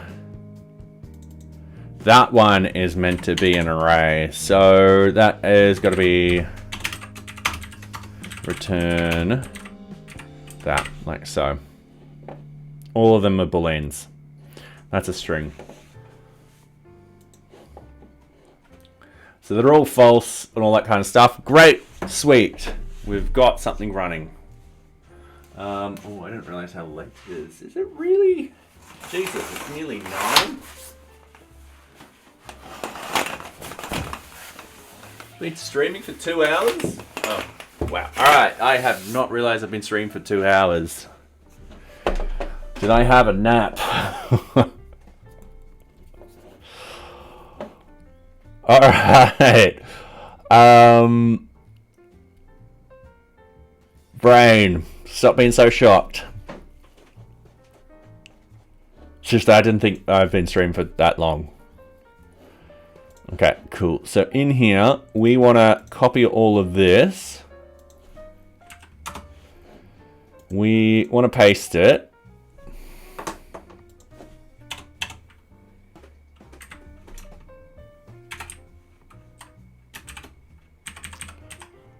And essentially what we want to do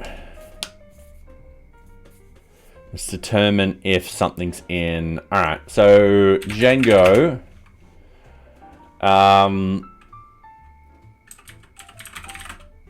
If field exists in settings file. We've done this before.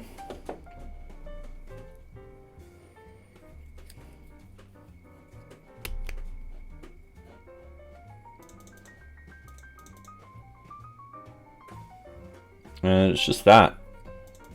All right. We did this for the documentation. So if I go to the documentation views,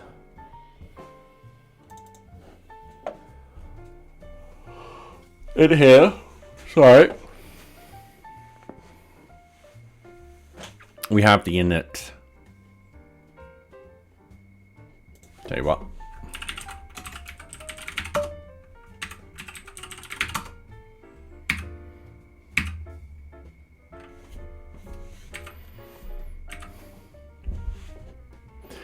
If has attribute this. So what we're doing is we're just going to shove that over there for a moment. We're going to do this. We're going to go into this. We are going to go and go Control V and then type in has attribute settings and leave it like that. And then bump that at the end. Now, we'll fix this up very quickly. It won't take us long to fix this up at all.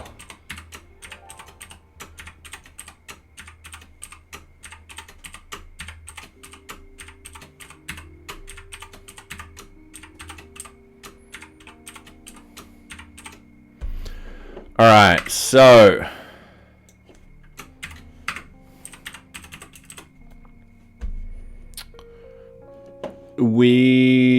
I'm just putting this over here for the moment because there's two of those things we want to change.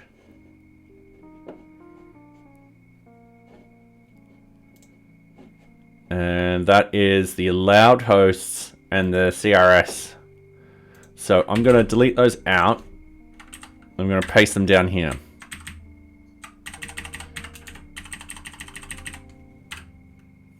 Like so. Done.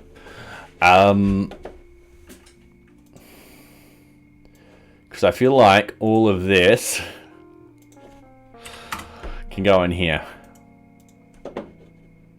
Like so. And then we just bump it up. And then we just do this.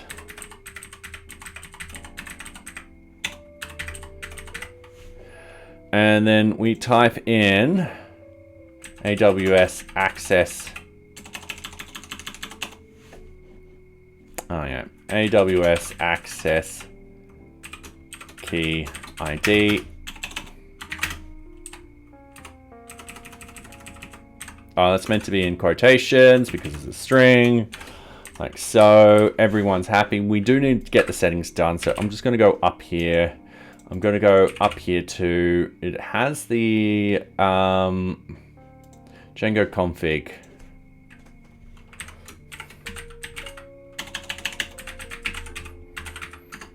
Import settings.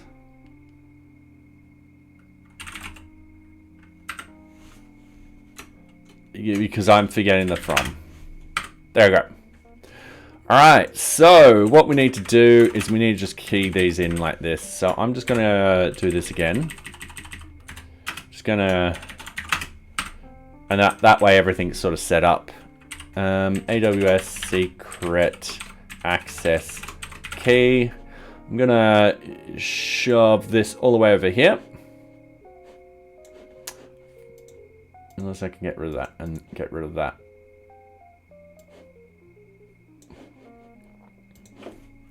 AWS S3 endpoint URL. AWS storage bucket name. Azure storage connection strings. Azure storage container name. DB database, DB host, DB user, SMTP email host, SMTP email host password, SMTP email host user, SMTP email port.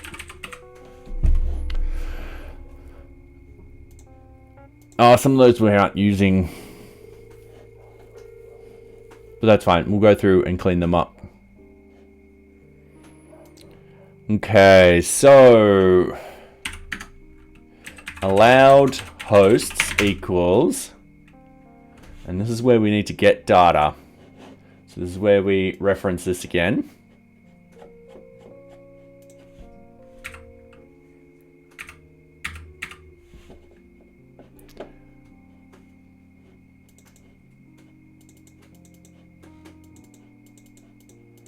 It's just settings and then... Alright.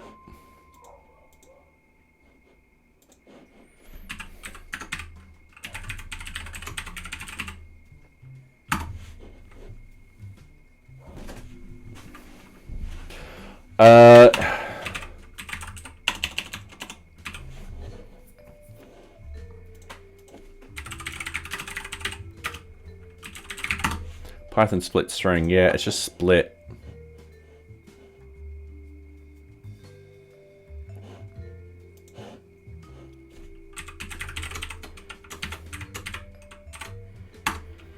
And then CSRF trusted URLs equals settings dot CSRF trusted URLs split.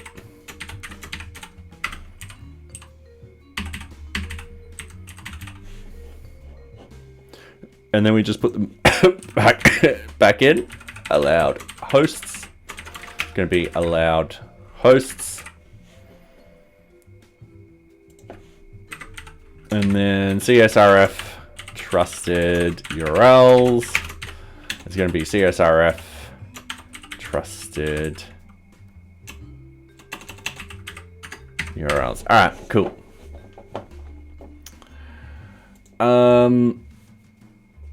Yeah, I don't think we got port or password for that. And I'm just gonna bring this across. Diagnostic information, so the database. Database, so DB database, host, user. Yep, that's it. Sweet. So all we now need to do is key this information into here. So as for reference, I am gonna once again copy this. Gonna paste. I'm gonna be, we don't need the port, we don't need the password. And what we're gonna do is we're gonna have it like this. So vbind AWS access key ID equals AWS access key ID. It's pretty much like that. I think we can do this over here. All right, equals to lower.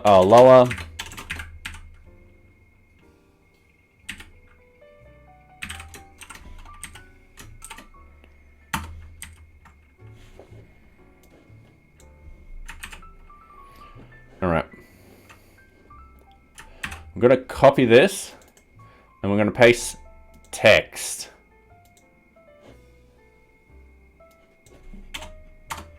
Don't know why that's bugging out like that. Then in here, we're going to go find and replace the underscore with a hyphen.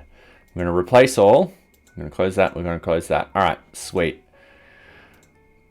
Sometimes it's just quicker to do this. Hey, can you just, thank you. Now, thank you. All right, sweet. Equals concatenate. And then we've got vbind. Then we're vbinding this equals, and then we do, I think, 3, and then we put that in, and then we put 3, and then we put another 3.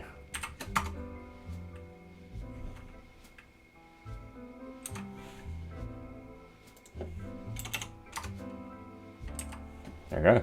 How's that?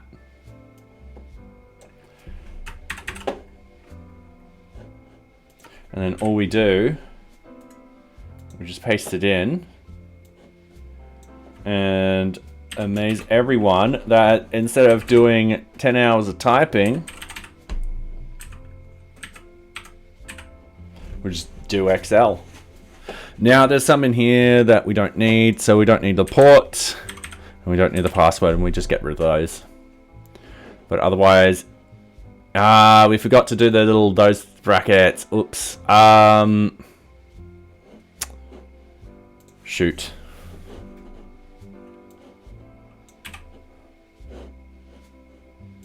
That's as easy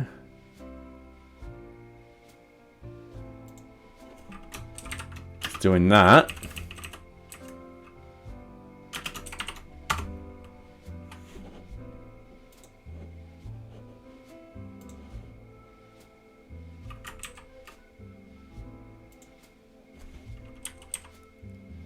equals, boom, boom.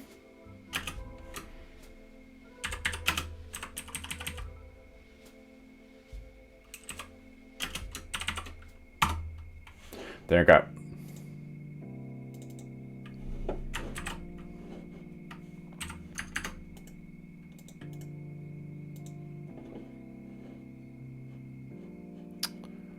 All right.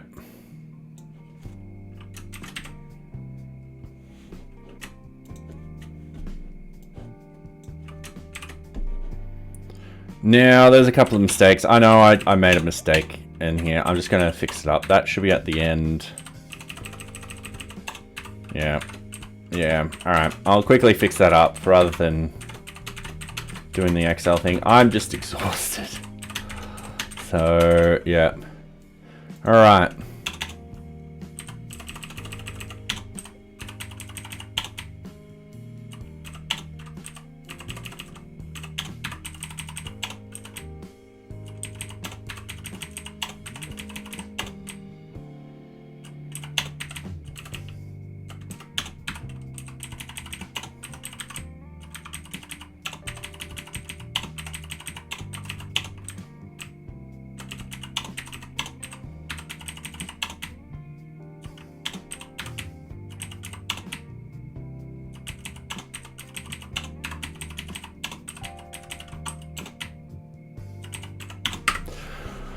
All right.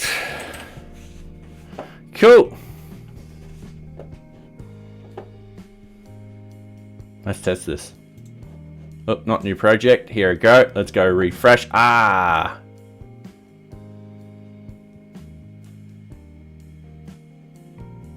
Okay. Settings has no attribute allowed hosts.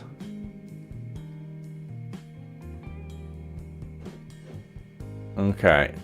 Tell you what, let's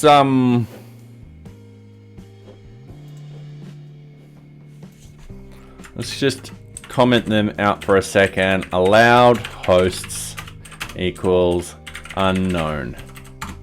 CSRF trusted URLs equals unknown. All right. There we go. So storage connection string, we've got true. For the Azure one.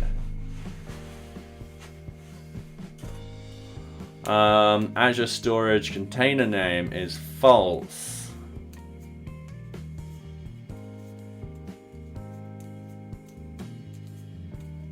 Alright, that's weird.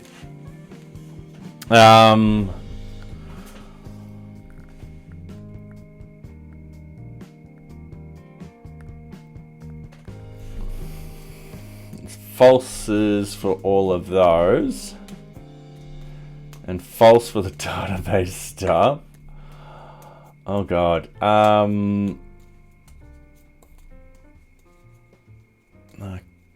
can't believe it's 9 o'clock already. And false for the SMTP email host stuff. Alright, so at least we've got unknown. That's a good thing to have.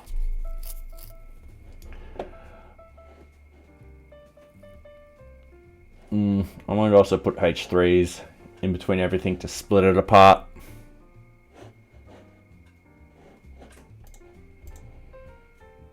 Now that I'm looking at it. Alright, diagnostics. Let's jump you in here. Div class equals spacer. And what we... Actually, we don't want that there.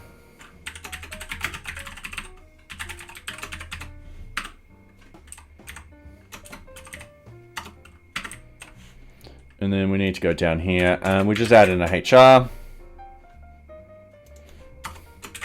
Simple HR. HR.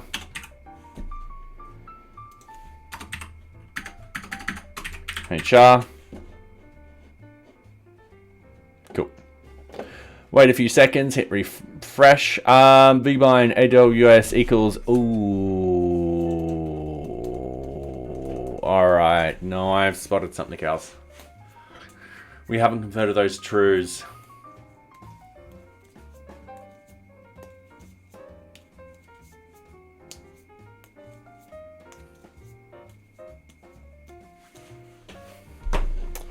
All right.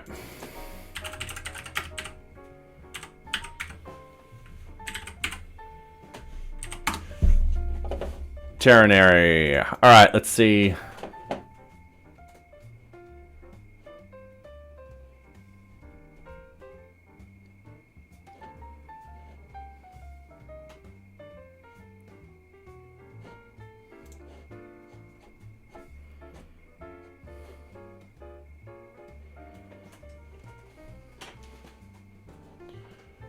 All right.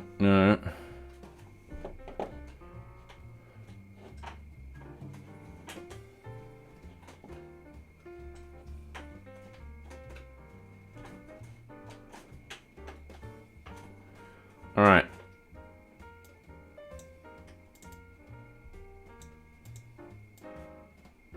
Now I got to do something like that. Ugh. Statement on true if condition else. Oh, I don't like that. But it means we get to fix this up pretty quickly. So what we want.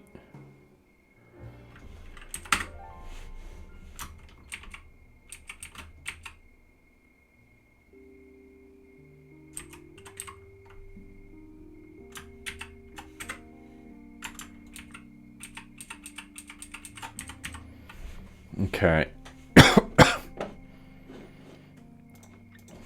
Vim select same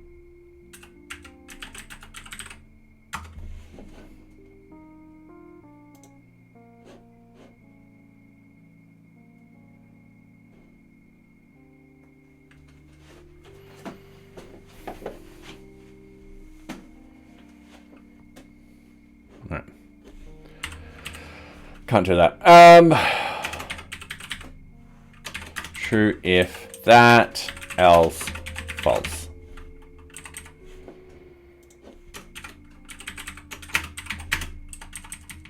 Okay, so I'm just gonna have to do this. True if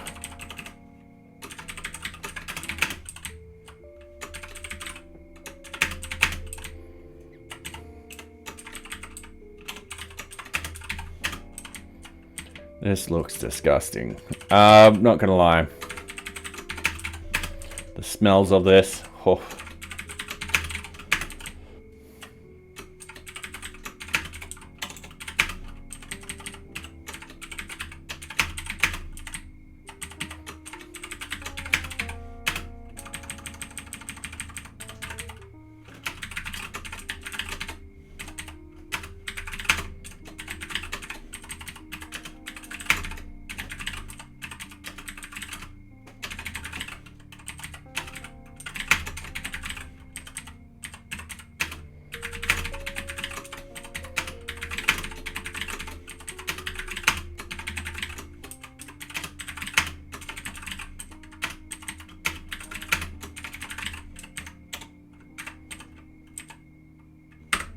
All right.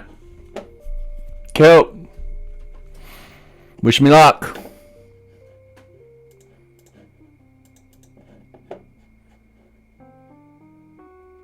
All right.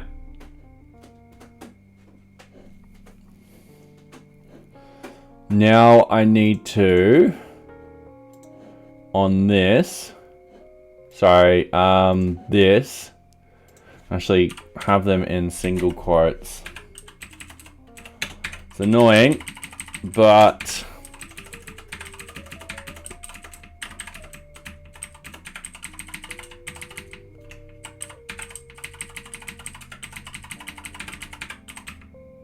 we're just gonna do it.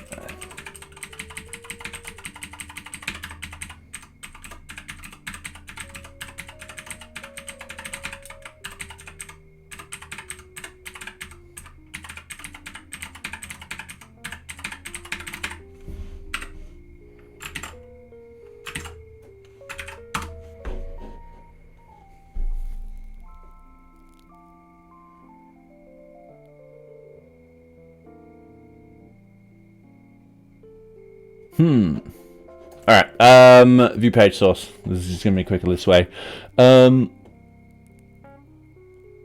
True.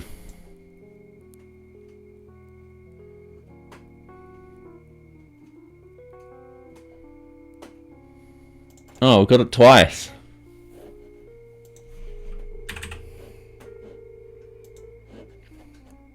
Alright, cool. JavaScript missing in... Oh. True. True. Yep. Wait, I just gotta let the thing compile. Even then.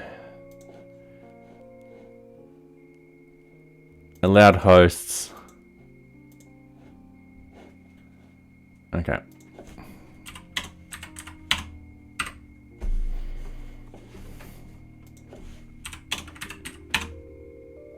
Oh, wait, we want that one to...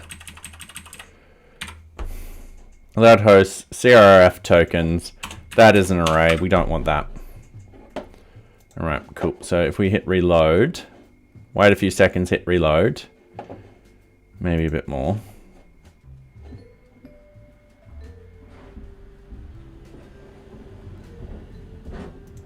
We've got to convert that into JSON, don't we?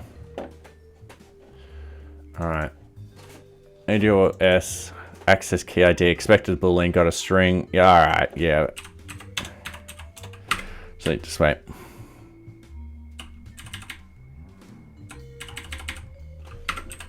Delete that. Okay. Waiting a few seconds, hitting reload, scrolling down. We've only got the one. Alright, cool. VBinder's missing expression.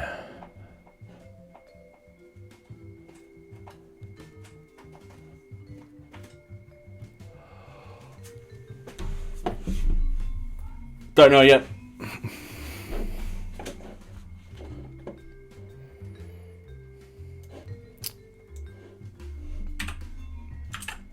Could just do that for the moment.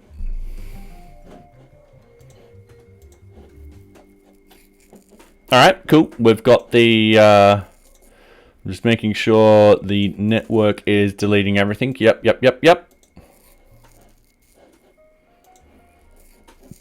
Alright, that didn't complain that time. So something in here is not working. So we're gonna...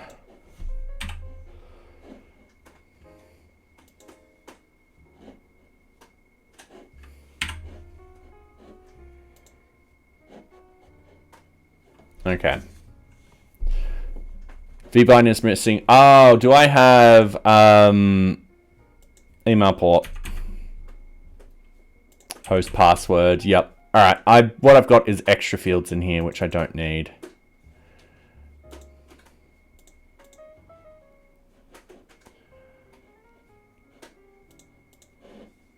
Okay. There's 3 on there. There's 1 now. It doesn't tell me which one it is. Host SMTP host user? No, that can't be it.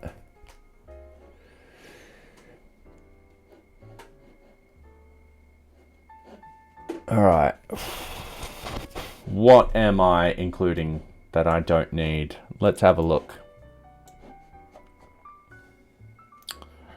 SMTP port.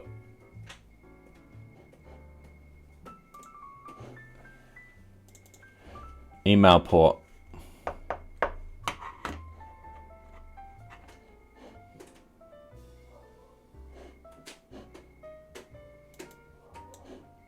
We decided to get rid of that. Host user, email host, DB user, DB host, and then database. Yep, we got that. Tokens, yep. Azure storage, container name, connection string, yep. Storage bucket name, AOS endpoint, allowed host. I think I just did it. I think I solved it. No, not yet.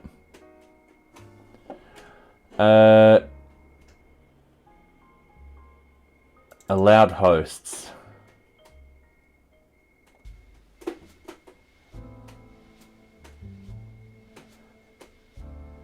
No, there's allowed hosts.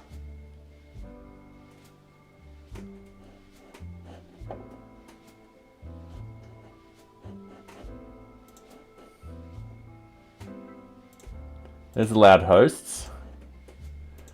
1, 2, 1, 2, 3, 1, 1, 2, 1, 2, 3, 4. 1, 2, 3, 4. Okay.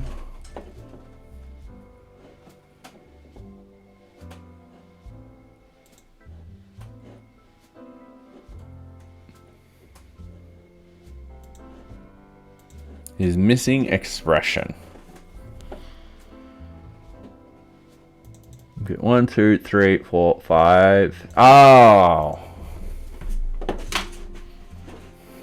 This is going to be very, very simple. I'm looking at all the configuration. It's the theme that I'm missing. Also, theme.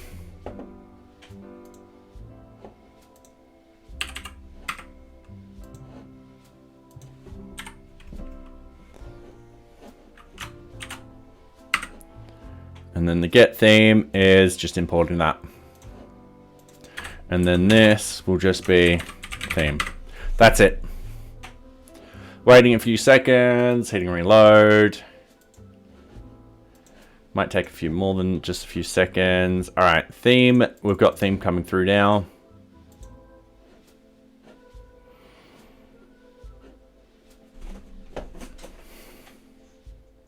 And hey, Jay Developer, how are you going? How's your day been? We're now trying to find out. I'm super exhausted, so I can't find out. Template compilation error. vbind is missing expression. But give me the expression you're missing, please. Make it easy.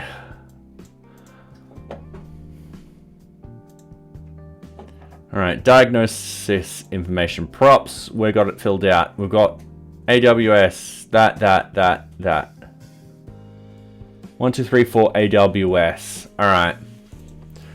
Allowed hosts. We'll go out of here. It'll actually go up here. Boom, boom. Oh, it wants them all to be up there.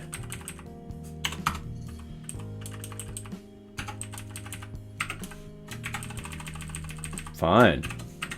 Be like that. Pretty good. What we breaking today? We're actually creating a diagnostics page, and because we're creating, technically not breaking, in theory, not exactly working. All right, 1, 2, 3, 4 for AWS. So we've got AWS access key ID, AWS access key ID, AWS secret key ID, secret access key, allowed hosts, which is up there. AWS S3 endpoint URL. Ooh, I think that's it. If I remove that, wait a minute.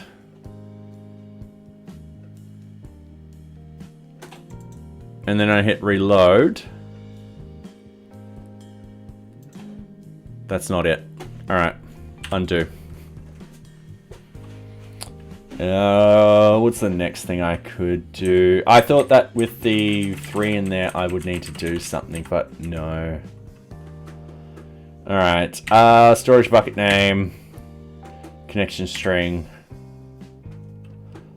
connection name, trust tokens, and all that kind of stuff. So what I'm going to do is I'm going to bump out those 2. We're going to wait a couple of seconds. We're going to hit refresh. Those are not it. I am going to keep bumping things out. And Socks is just giving me a little meow. Socks, come here. Yes, Jay's here. There you go, sweetie. Say hi to everyone. Should that know? Okay, has nothing to do with those. I'm going to bump out another 4.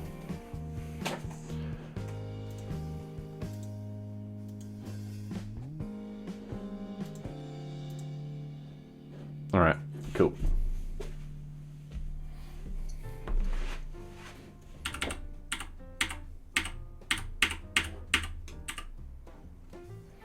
So DB database, DB host, DB user. They're all booleans. I'm gonna do that. Gonna wait. It's not those. Gonna wait. Not those. Gonna wait. All right.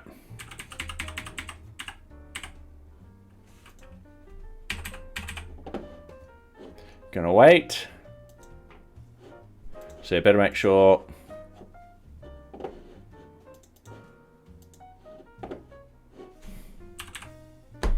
So it's one of these that's not working.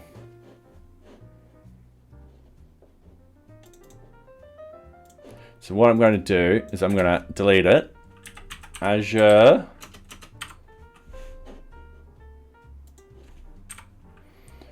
storage connection string.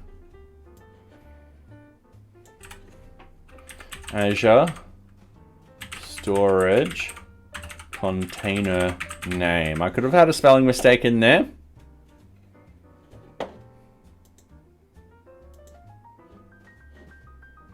All right, it's seeming to not like it. Ooh, all right, no, it's that one. It's the connection string.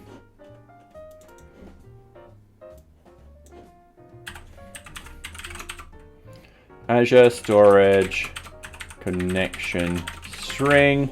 Got to make sure that it's in here. I've got connection strings. All right, cool. That was silly of me.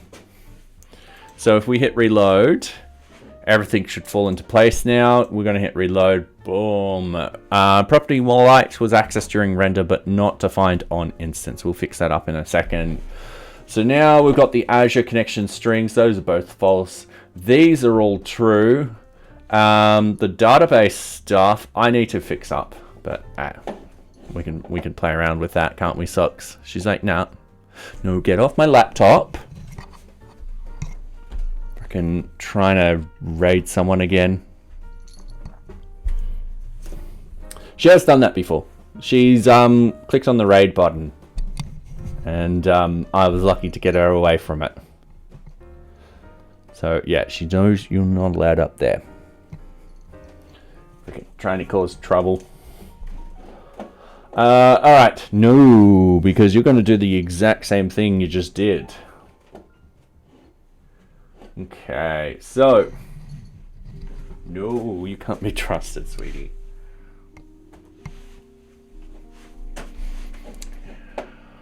Alright, so we've got all that. We need to fix this up. And we need to fix this up. I'm going to do the allowed hosts first. So what we need to do, that won't work.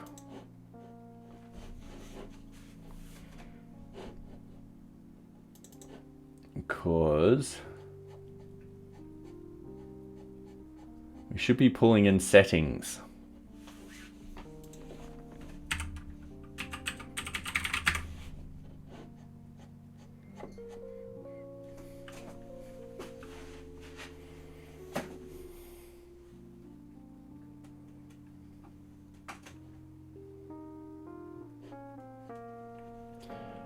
Alright, so we've got settings and then it's usually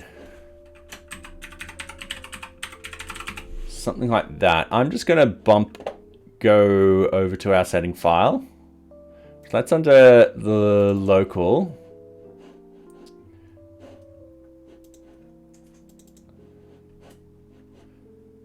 Okay. So in here, we've got allowed hosts, and that's all capitals. That's probably why. And then introduce variable. Oh, all right. No.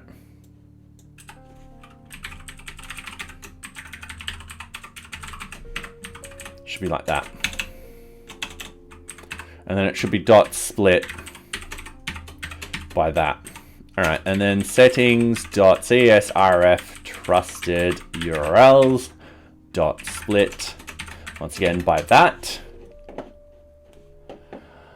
Let's hope for the best. List object has no split. Oh, all right. Don't need a frickin' split then. Let's get rid of that.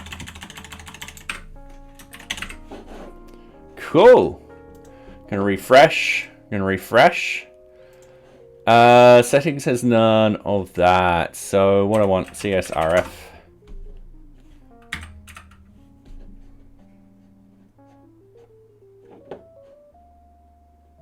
So we've got allowed hosts.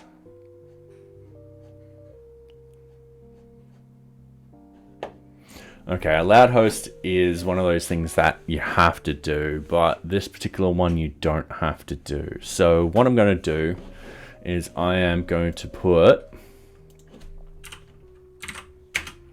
if, actually have it like that, if has, this is where we use the has atch. And then we go settings, and then we go CSRF trusted URLs. Else, nothing.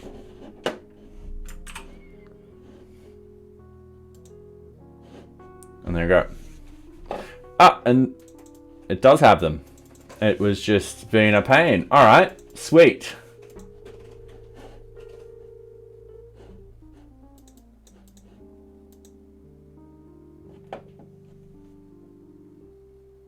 Use get attribute. All right.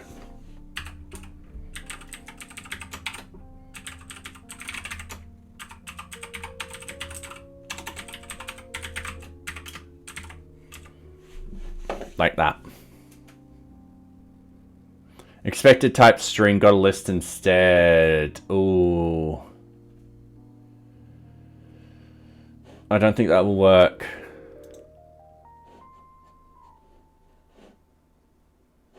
Yeah.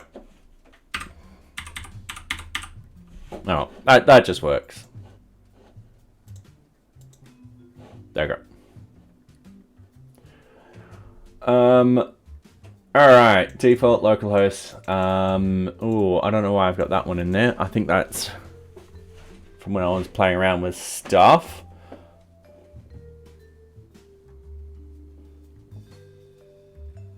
Oh, okay, let's try that then.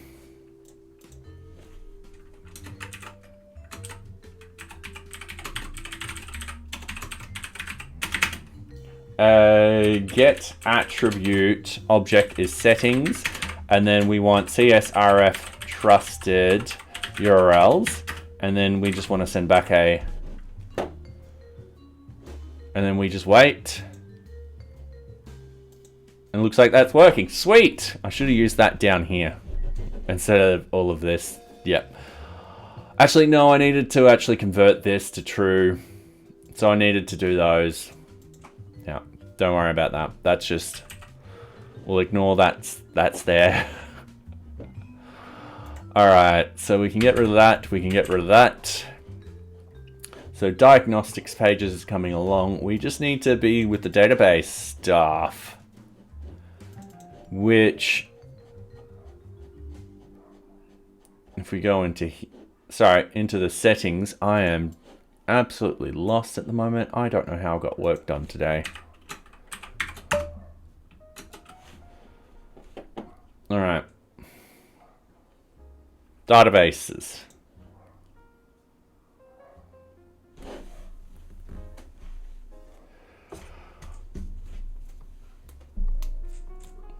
Well, I guess this is local. We don't have any of this set up.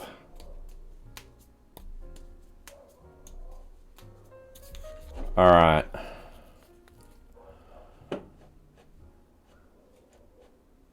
Yeah, I don't think we have any of that set up. Let's have a look at what our Docker stuff is doing.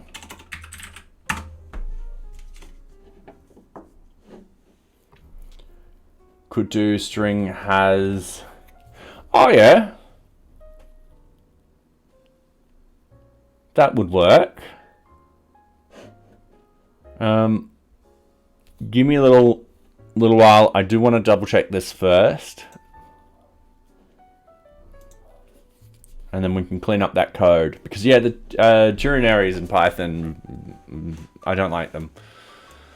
Don't like them at all.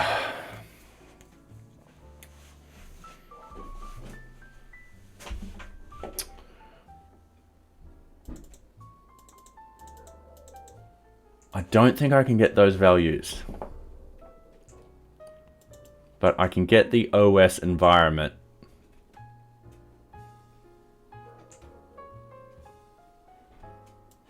Because those pass through anyway.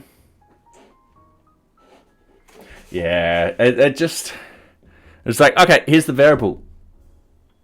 If this happens though, we want to do something else. It's not like a logical sort of step with an if statement. So we usually go if this, else that.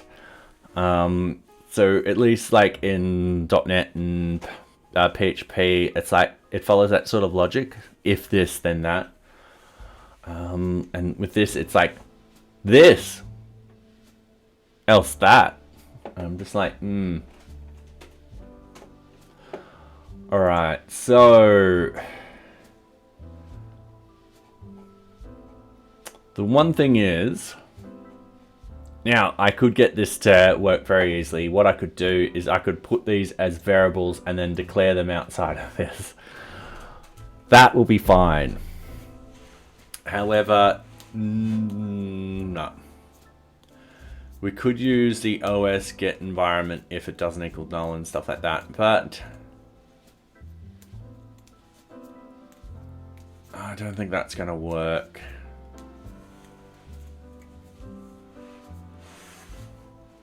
We could just skip the database stuff, because in theory you can't get to the screen without the database stuff anyway. And I feel like it's not going to add anything to this, so I'm going to remove the database stuff, because all it is booleans. It's like, oh, you just filled out this field. But I think at this particular point, if the database is working, the app will load this page. So I'm gonna say no. We'll remove this.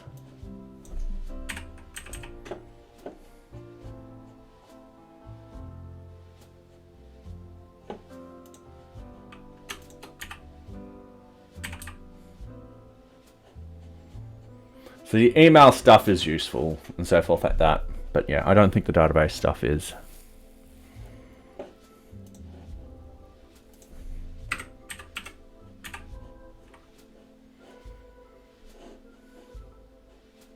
And it gets more clutter off this page anyway. I mean, the main thing we want to focus about is the storage, the email, and the allowed hosts, which I just spotted a bug.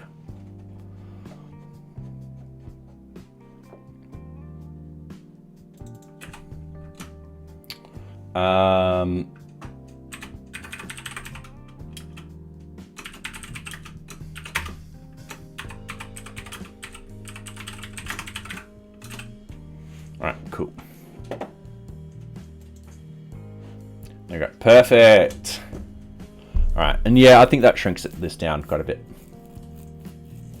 Anyway, let's fix up that other code. So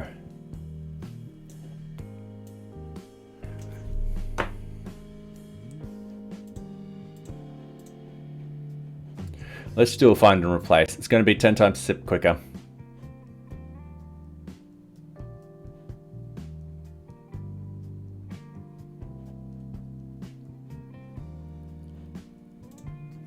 All right, so true if, and what we want to do is we want to replace that with string that and just replace. All right, everyone's happy. Yay. And then at the end, we want to do space else space false. and we want to replace that with an end bracket dot and then lower.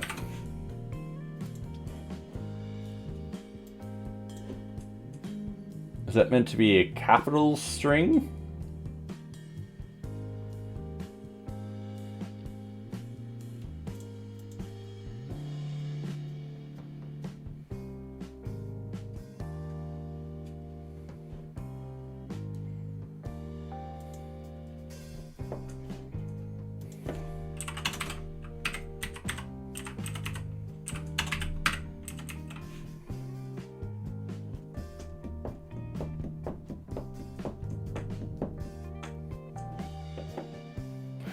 I mean, I could do...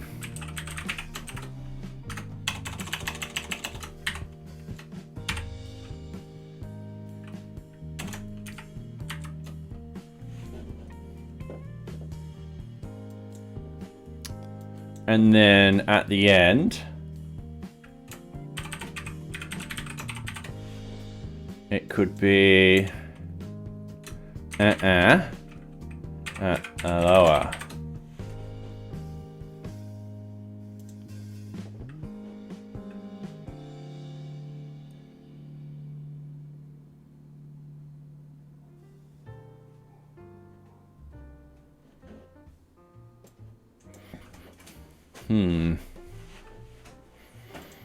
I think I've just made this worse. Actually, no, we want spaces there.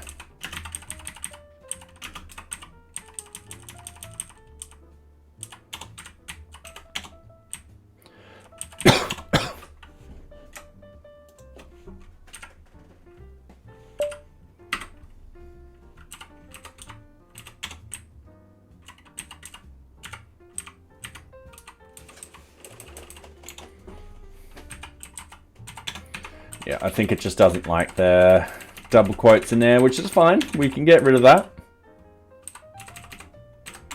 This can be fixed up really quickly.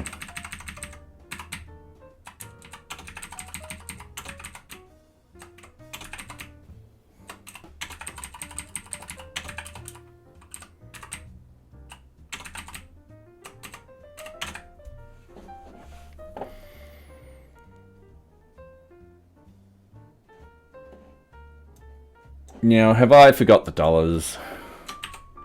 No, there won't be $1 for this. Yeah, I've forgotten this.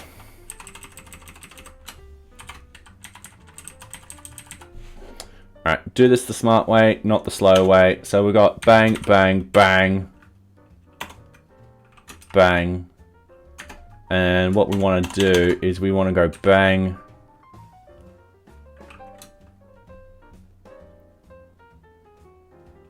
bang, bang, and bang.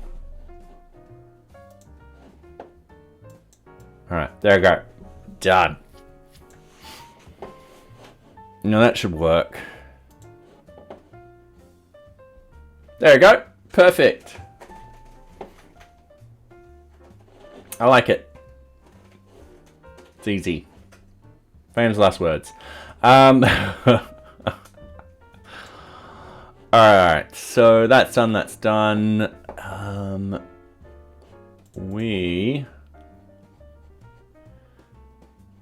So we've completed this section. Done. So with the upload documentation, and I think we can do this quickly. What we want to do is... Sorry, I've just got a message from my partner.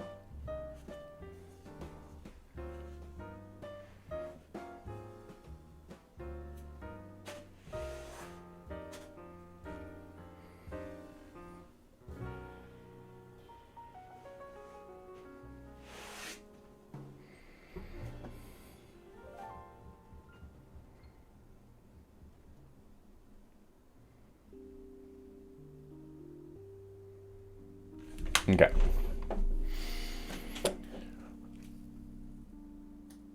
Okay, so I'm happy with this. What I want to do, I'm going to keep this on.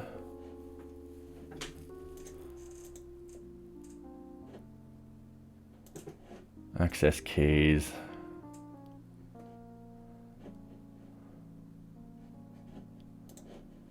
Okay. So we should be able to get access to NearBeach. Sorry, we should be able to get access to the file upload. So I'm just going to test that out very, very quickly. Oh, it's not in here.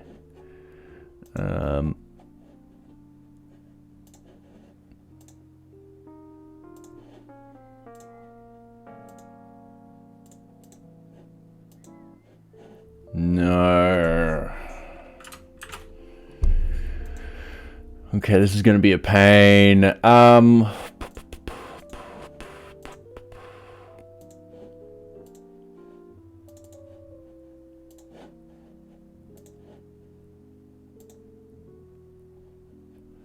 Invalid key access ID when calling put operations. That might be also because I need to stop this and play again.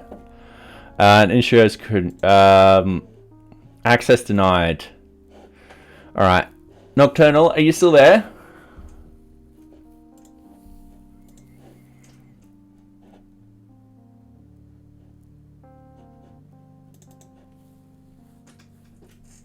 Probably not. Well,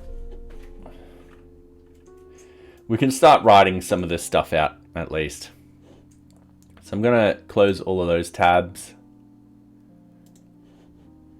Going to keep this open for the moment. And I'm going to scroll down into our JavaScript stuff. I'm going to right hand click. I'm going to go new file. I'm going to go diagnostic upload test.vue. Can add that in. I'm going to use a template. I am also going to have the script. Export default name, and then it's going to be diagnostic upload. We've got the props. Oh, I don't think we need props. We won't need props. We need methods though. And that's pretty much it. So what we want to do up here, we're going to have a div class equals a row.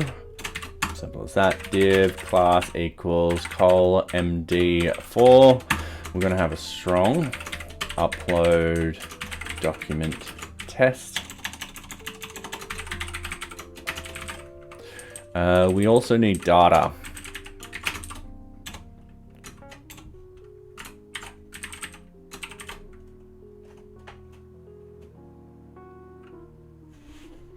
I'm just seeing what the new format of data is again, because I want to move everything to the new format.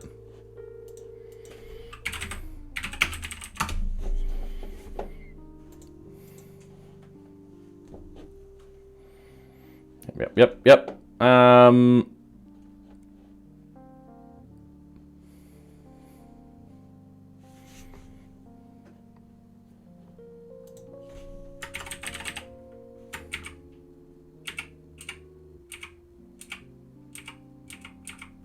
Oh.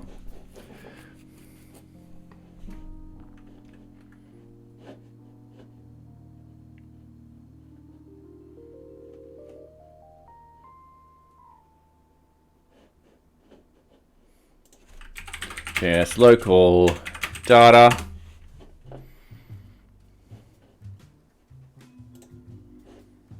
Yeah, we know about props. All right. Doesn't matter.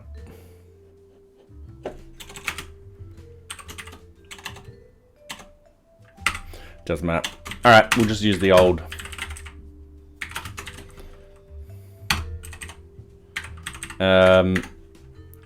Has uploaded. It's going to be false. So this is going to only show the if has uploaded equals false. Done. All right. Upload document test. P class equals text instructions. Please click on the upload document button. It will upload a small text file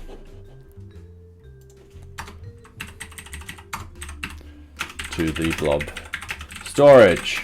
If there are any issues, they will print here. Done. All right. Down here, we need upload issues, and that's just going to be an empty string. So div class equals col md8. What we want is we're going to have a simple button. Class equals going to be btn primary, and it's going to be upload test. Then underneath we're going to have div class equals alert danger. We're going to have h1 upload issues, and then we're going to have a p. Actually, we're just going to have upload issues.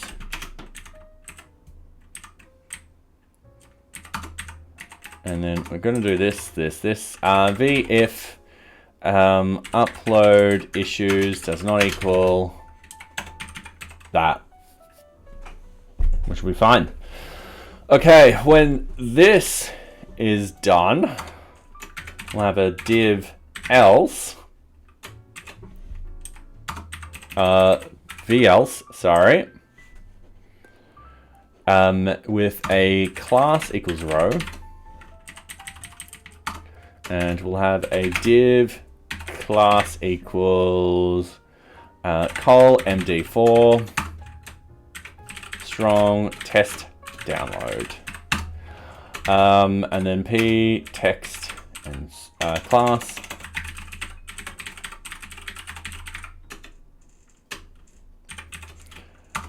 please download the file and compare its components with the UID. They should match. All right, cool. Then div class equals col md8. And then, all right, two things. We need UID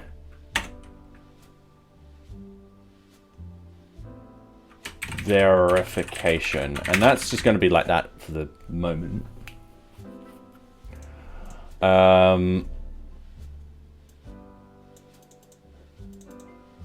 And we should have download location.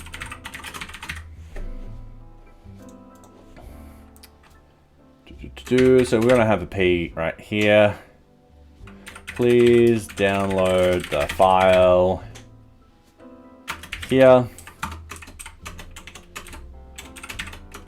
Its contents should match the UID, and then we've got UID verification.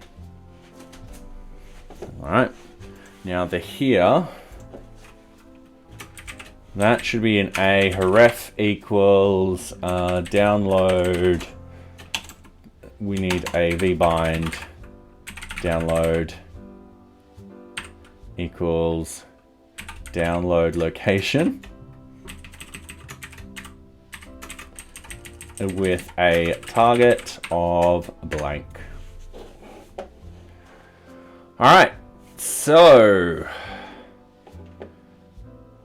we need to do this. V on click equals upload file.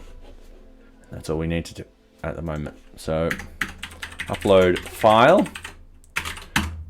So first things first, create the file we are uploading.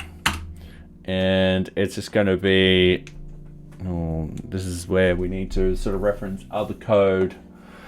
So what we need to do is we need to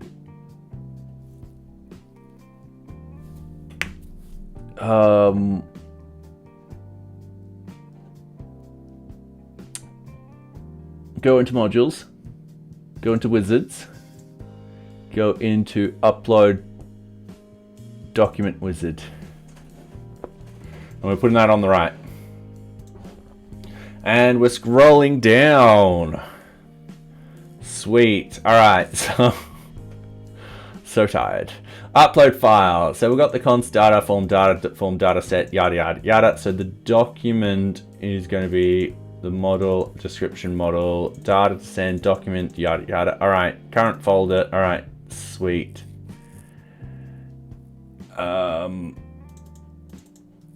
Now, we don't need to worry about that config or anything like that. What is the document? I think that's it. I think...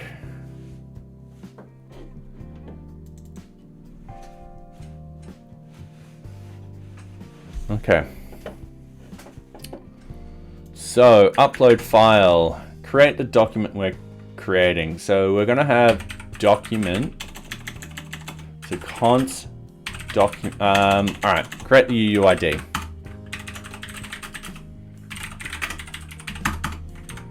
So const UUID equals, and then we're going to look up JavaScript UUID. JavaScript UUID. Generate UUID.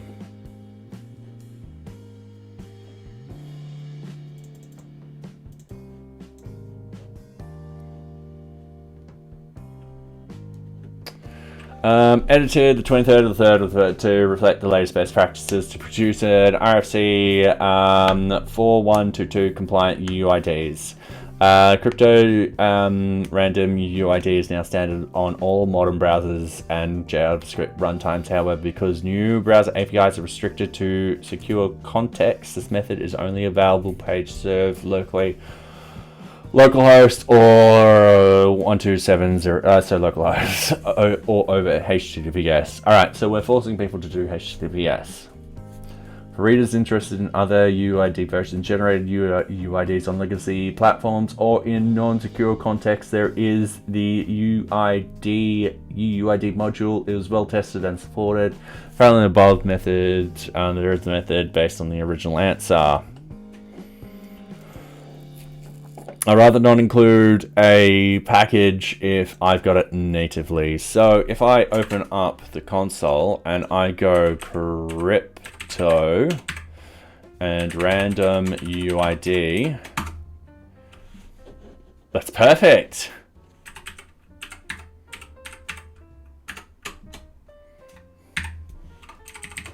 Create the file.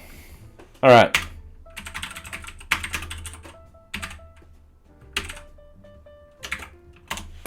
And then what we need is JavaScript create file from string.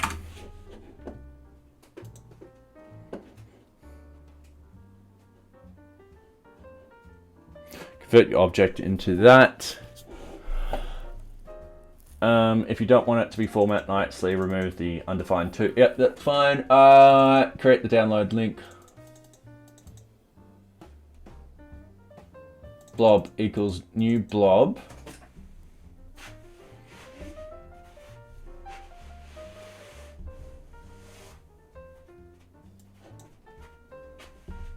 All right.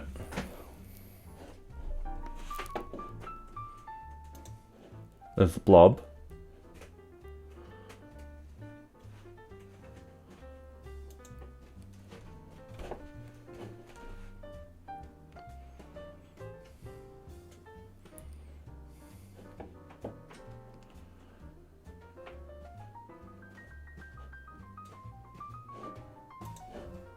Oh, this is still going.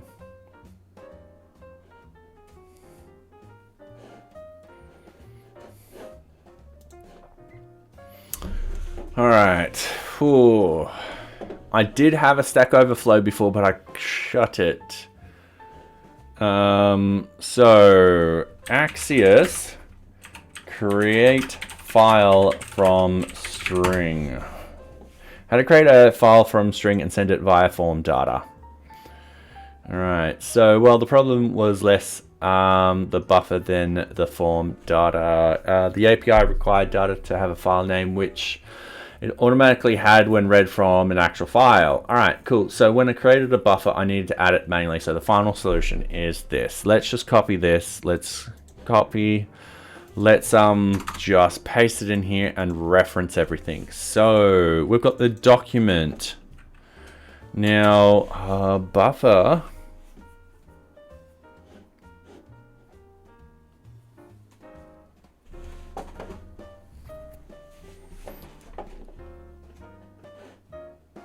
Okay.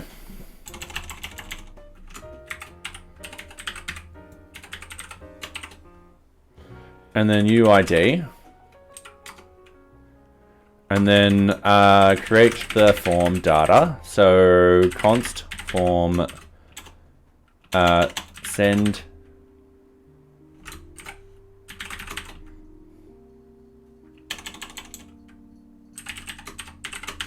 data to send.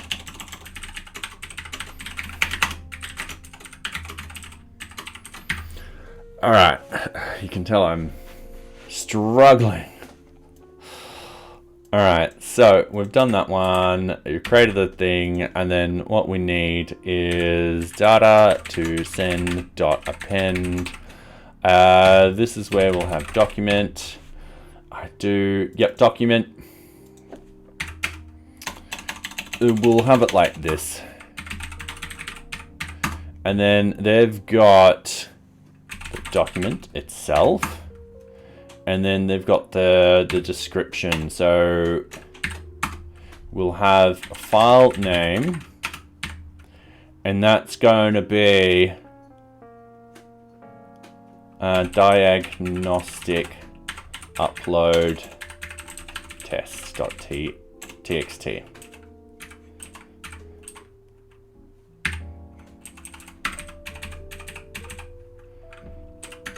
And then we just need to use this .axios.post. The URL will, this is where we need to pull in import map getters from VueJS. Before methods, we've got a watch. And then we've got ... map getters. Piss off. Sorry, just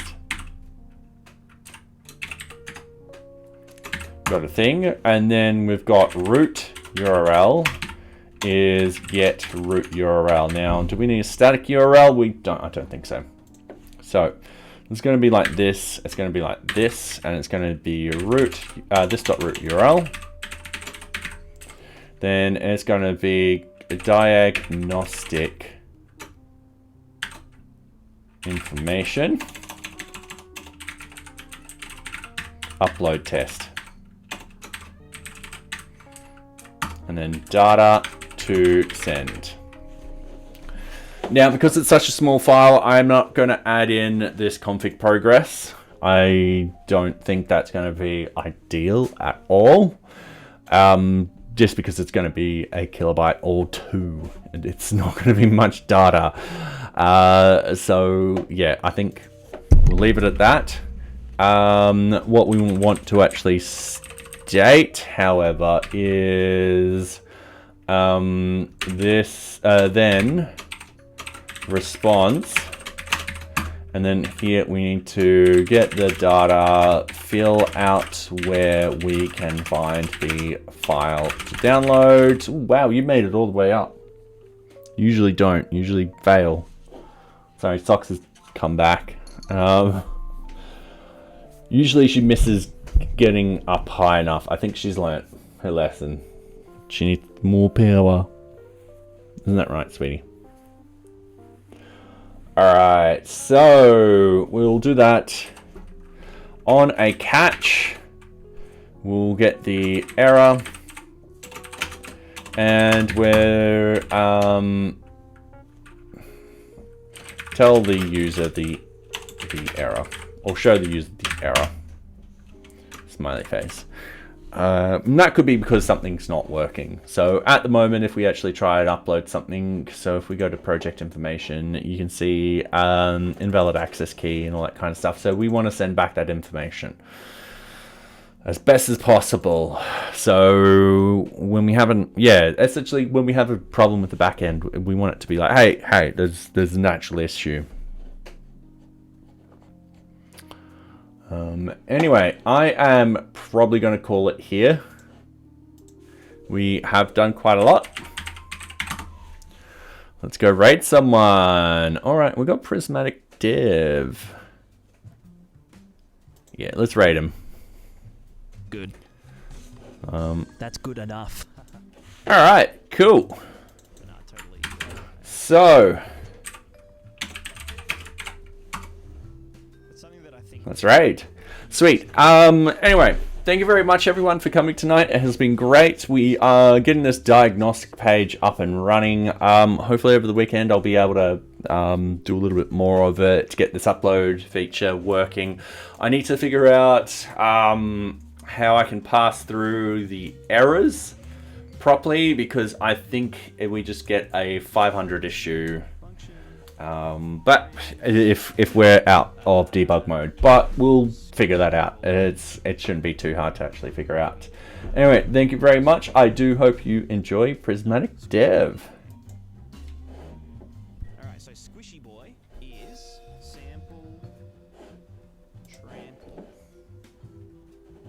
Actually, it should be called little Squishy Boy.